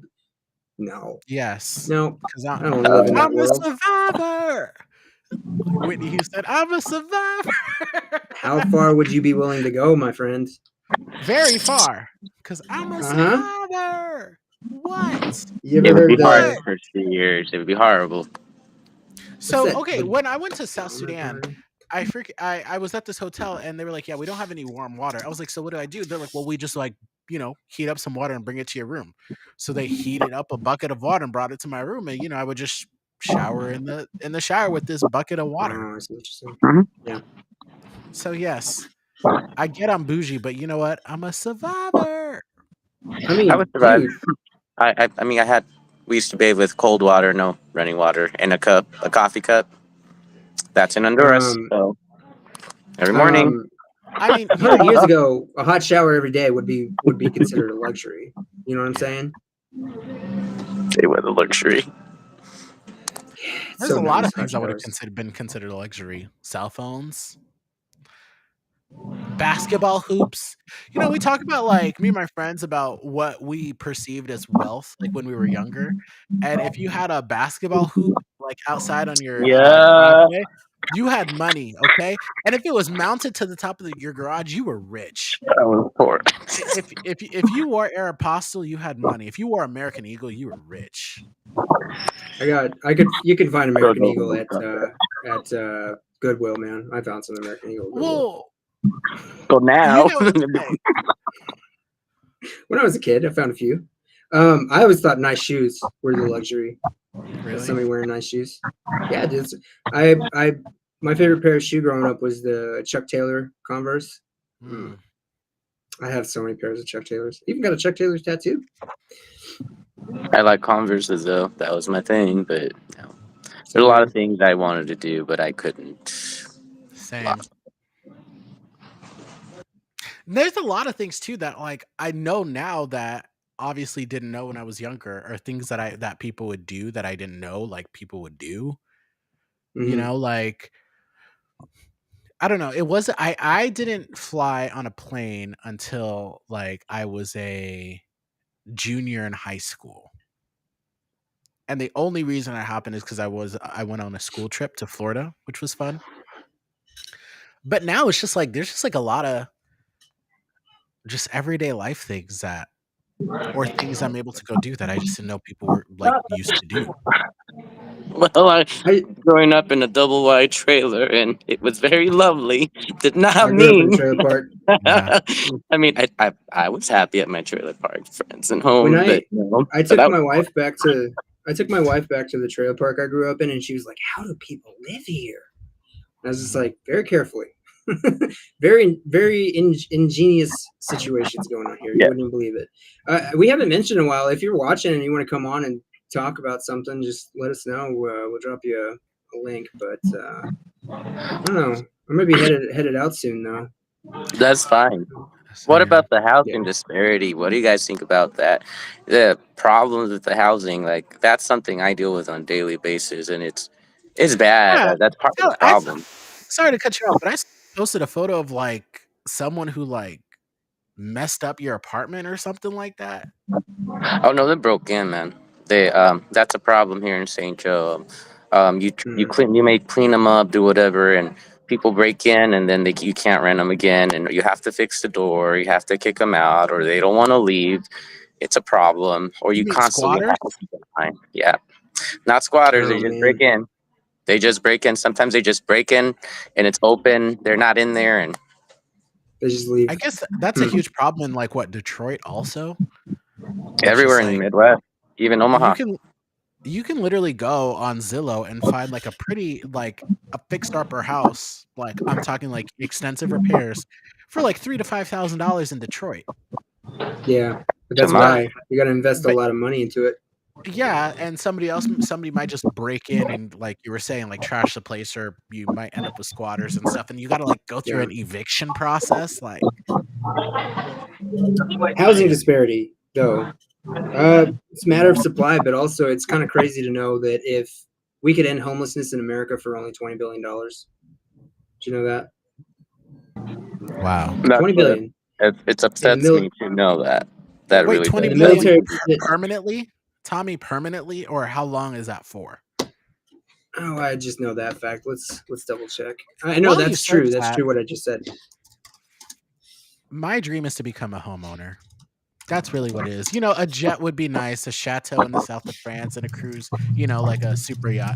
But I've always wanted to have a Cape Cod style house with a porch and a swing and like a fireplace I just and a big backyard.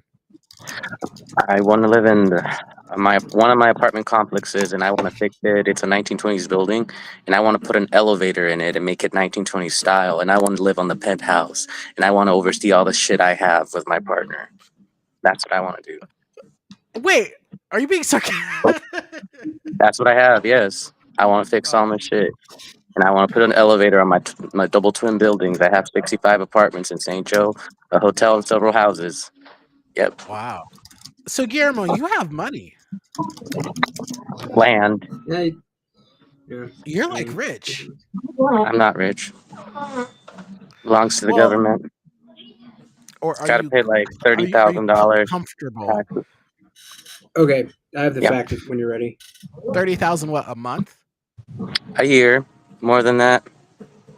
Then Damn. got to pay more taxes, state sales tax. That's all I pay taxes. And the roads still aren't fixed. That's why I get mad when they don't help people. It's like that. That's where my tax dollar is like, oh yeah, I'm well off. Like I'm paying all this shit and nobody's help.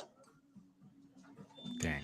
So it's 20 billion a year for an indefinite amount of time, and it's mostly going towards homeless people, focusing on homeless people. I'm not gonna get into that. You're not interested? Oh, no, I'm not gonna get into that regarding nonprofits because we had a big discussion about what nonprofits do, and there's a lot of things that go on that we need to fix. Yeah. So one of the things that my job is in the VA, and we know that we spend $2 to $3 billion a year for veteran homelessness. But there's an estimate by a few independent analysts that say, organizations that say if we increased it, if we just doubled it to about 5 to 6 billion a year, we could end all veteran homelessness in the United States. And it's just like, why wouldn't you? The military budget's $900 billion a year. Nobody ever makes a big stink about that. What's another $3 billion? And like a lot of the money goes like unaccounted for. Like, oh well, we can't find this. $50 billion. For sure. Like, wow. And it's like, really, are we going to be so stingy to not just spend an additional $3 billion to end veterans homelessness? Okay, if we can't agree on all homelessness, what about veteran homelessness, right? If we can't agree about giving everybody Medicare for all, well, what about Medicare for all children? Everybody 18 and younger. You know what I'm saying? No? Not even for the kids? Universal free lunch, universal pre-K. Okay, you don't want to give it to everybody, fine, but what about kids and vulnerable people? How about that? No? Okay, I would say that makes sense. I mean, like making sure that, all kids have access to food, shelter, healthcare, And once you're 18 plus, you got to figure it out. My brother said something so funny years ago. We were having people were coming to our house from out of town for an event or whatever. And my mom was talking about, oh, you're going to have to give up your room so-and-so can sleep there. And my brother's like, I'm not giving up anything, right? Like they can go stay at the Motel 6. And he was like, listen, if you're 18 and under, okay, you're a kid, we'll figure it out. But if you're 18 plus, you got to figure out your own accommodations. So, yeah. Funny way to say, I get what you're saying. I moved out when I was 17, yeah. Okay, so I know that in America we spend twice as much on healthcare spending as the rest of the world on average. We spend $4.8 trillion, $15,000 per person. Then these numbers don't even seem real. I don't know, trillions.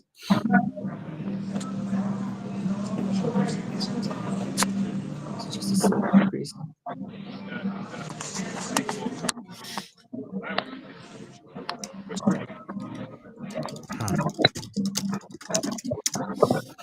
So somebody broke into your apartment. So what do you what do you have to do now? Obviously clean it up. Just, you understand why Detroit, Michigan looks the way it is, why it's all boarded up? There may be homes where they're all boarded up, but the inside's okay. And I'm having trouble running that right now. But I'm going to see some people once I start moving new clients and things change. It's the atmosphere. You cannot leave your homes alone ever. You might lock them up and everything, but that's not working no more. You have to check your homes constantly. The police department doesn't do anything to help you. Doesn't matter the city or state. We'll try to get Eminem to step in. Will the real Slim Shady please stand up? Is he from St. Joe? That's all people talk about here. That's all, and that's not only in St. Joe. It's in Grand Island. Is the same thing. I have 20 units there. Same thing. Is he? Is the house that? Does he own the house that he used to live in? What do you mean? Who? Eminem. Because I know that there Hell, was I like don't know. he would like his album covers were him sitting outside that house. Like Hell, I don't know. They tell me there's a house. There's like history here. I don't even know. I do not know. I go to small things. I have one bar I've been going to like for 10 years. I don't go out. All I do you've is been run there this 10 years. business. I come in here. Yep. I Well, was what does your in. partner do? Because it's like you over here working, you at a McDonald's scrounging down some fries before you got to get back to work. Well, I mean, I'm flexible. I like this job. I'm not gonna lie. I've had the privilege to never pay rent in my whole life since I was 18. I've never paid rent. I've never paid a bill. I've never done that. It's just Wow. my privilege, I guess, that I chose Yeah. the job and nobody stuck around, and here's where I ended up. Love that for you. Respect. Yeah. Yeah. So, anyways, you know how much Medicare for all children would cost every year? How much? How much? 700 billion. 700 That's billion? just the 700 billion per year, but that's just on paper. But think about how much good you'd be doing for those kids and how much healthier they could grow up, how much productive they can be. So it's just not just a cost analysis. There's also a cost benefit analysis to it as well. But it's just like we can't even agree on that. Kids getting the healthcare they need, not want, but need. Can't agree on that? No, I guess not. Well, it's all the immigrants' fault.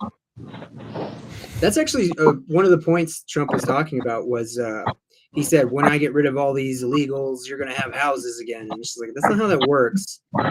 They still own the house, even if you do kick them out. Like, you can't seize that. Most of them do own their homes, or they pay rent. So what then Which means they're happens paying with that? property Like, what would taxes. happen with that? They're having discussions, and I wanted to talk to you about that.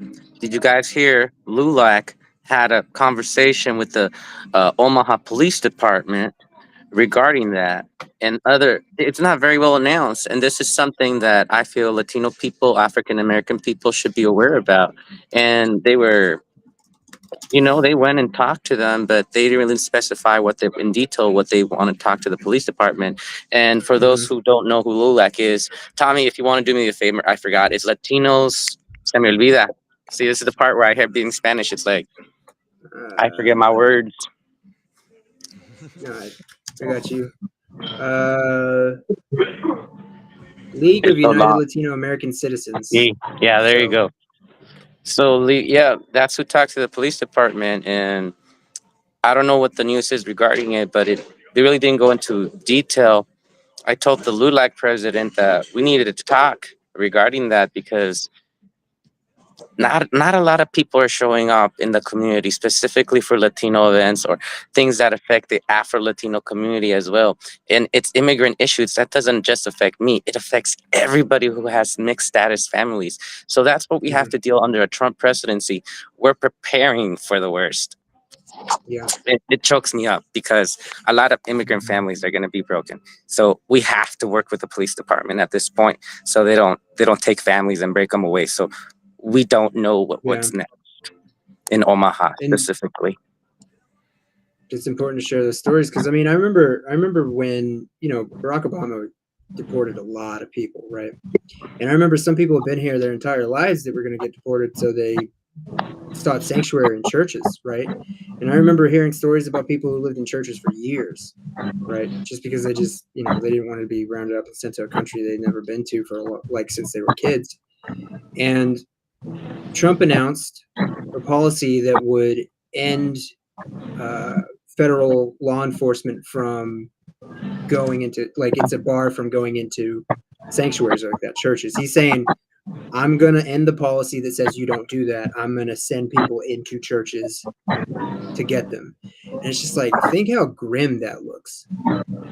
Just like the Holocaust. What is that going to look? What is that going to look like? And same thing. Like Texas is saying, we got the camps, we got the space for you to put the camps up.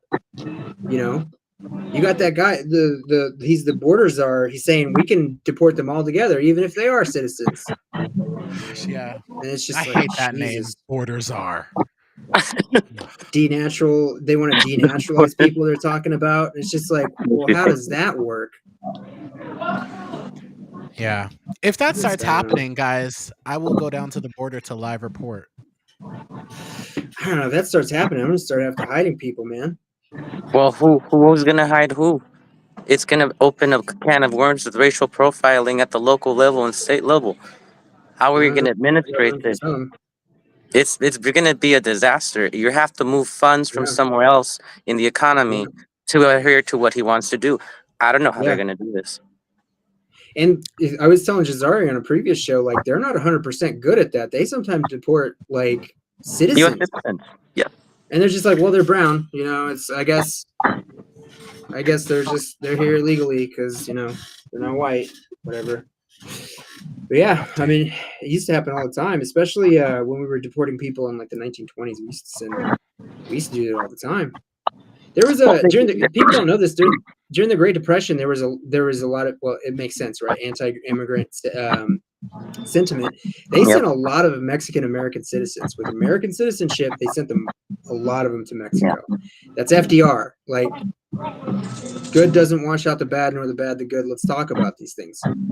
It was FDR who put Japanese people in internment camps. It was FDR who did mass deportations of Mexicans who were citizens of America. And it's like, it's happened before. So like people telling me, let's, calm down. It's like, dude, it's happened before. Under a very popular president, an FDR, people love FDR, talking about FDR. And it's just like, even under him, like he exhibited some qualities of being a dictator. Well, he was a racist.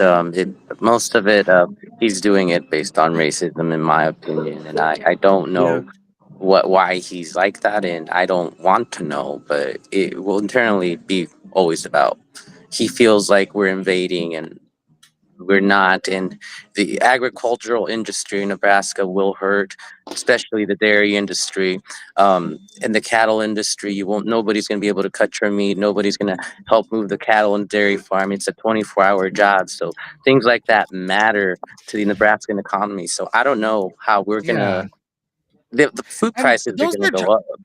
Well, and other thing too is like when the argument is like immigrants take jobs, it's like a lot of these jobs are not desirable by Americans anyway. Like not a lot of people would go work at the meatpacking plant down in a rural area of Nebraska, like construction jobs, like labor intensive jobs. I mean, even to things like, hotel staff, upkeeping jobs. Like there are a lot of jobs that Americans just don't find desirable.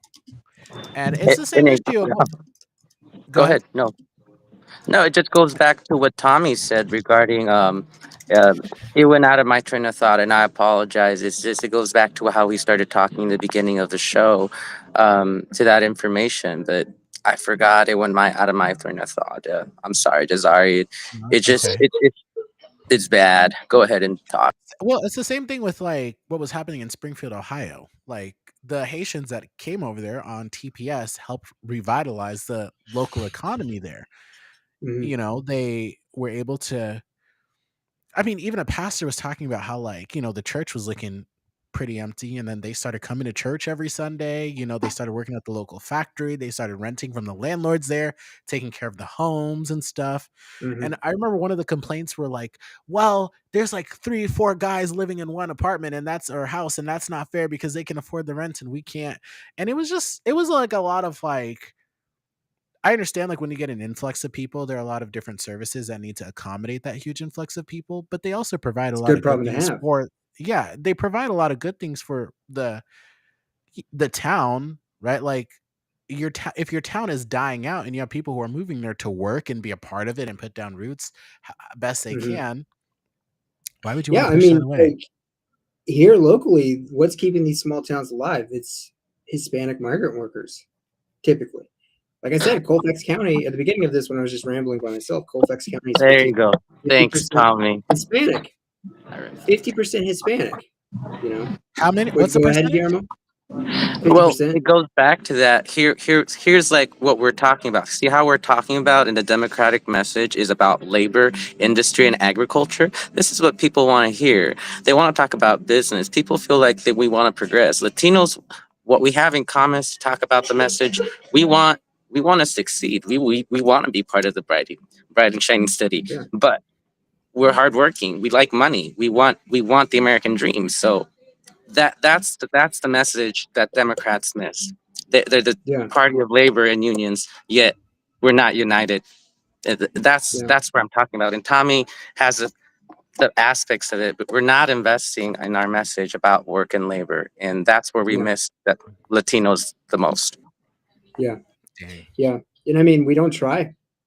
I mean, maybe it's true. Maybe the resources are too limited. It was just like, how hard is it to go to Colfax County and say, listen, you have nobody elected. You're 50% of the population. You don't have one county board seat. You're not county attorney, public defender, nothing. Let's start by just getting one of you elected to the county board.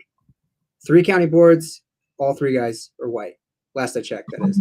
It's like, that doesn't take any money to go up and say, hey, let's get somebody from your community elected. Let's start that conversation. And Colfax County is really close to Omaha and Lincoln, so it's just like, it's very frustrating. I tried to keep it as simple as I could when I was just trying to hammer in that point with the state Democratic leadership. I was just like, Colfax County, have you done anything about it yet? I would just do that all the time. Jose, I would go to Jose all the time. Like, what have you done about Colfax County? You reached anybody out there? They don't even have a county party. Is that not the first place to start? That doesn't cost any money. Just find somebody there who's a Democrat, preferably Hispanic, doesn't have to be, but preferably, and just get it started. Make that your blueprint, because by 2050, 25% of Nebraska is going to be Hispanic. And if you don't figure it out now, you're never going to figure it out. Pretty much. Yeah. I just wanted to end on that note. It just goes back to local leaders. And your governor. I mean, you talk about the housing crisis. Let's say we Democrats take over in the midterms, and maybe we'll win the presidency in the next 4 years. So let's try to fix something. Let's fix it. It's not going to matter because you have Republican governors who are not going to distribute the funds where they need to be distributed. It's never going to work. And they'll blame Democrats here in Nebraska. Yeah. Yep. So, I mean, you need a lot of bold action, because the federal government, if it was willing to do so, can overrule those governors and set up a second program saying, all right, you don't want to administer these funds and these things that we offer, we'll do it ourselves. But that's really bold action. So, but I don't know. I just be bold. I think if we were really bold this last cycle, we would have had different results. But I wish we would have invested where I don't know if you read the Lincoln Journal Star. I wish they would have invested in certain races, and I know we would have that majority of 18 to 19 Democratic senators. I know we could have had it, and we missed a great opportunity. I'm glad out of Grand Island we have Dan Quick, and he didn't really need my help.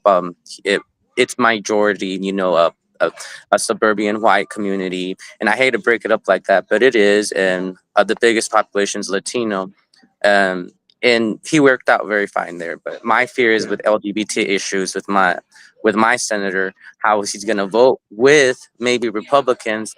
There is a possibility, and that's what scares me. I'm not saying he's a bad senator, but we need interest for everybody, and I hope he changes his mind in the future. Yeah, it was unfortunate that the Democrats didn't hold on to 17 seats.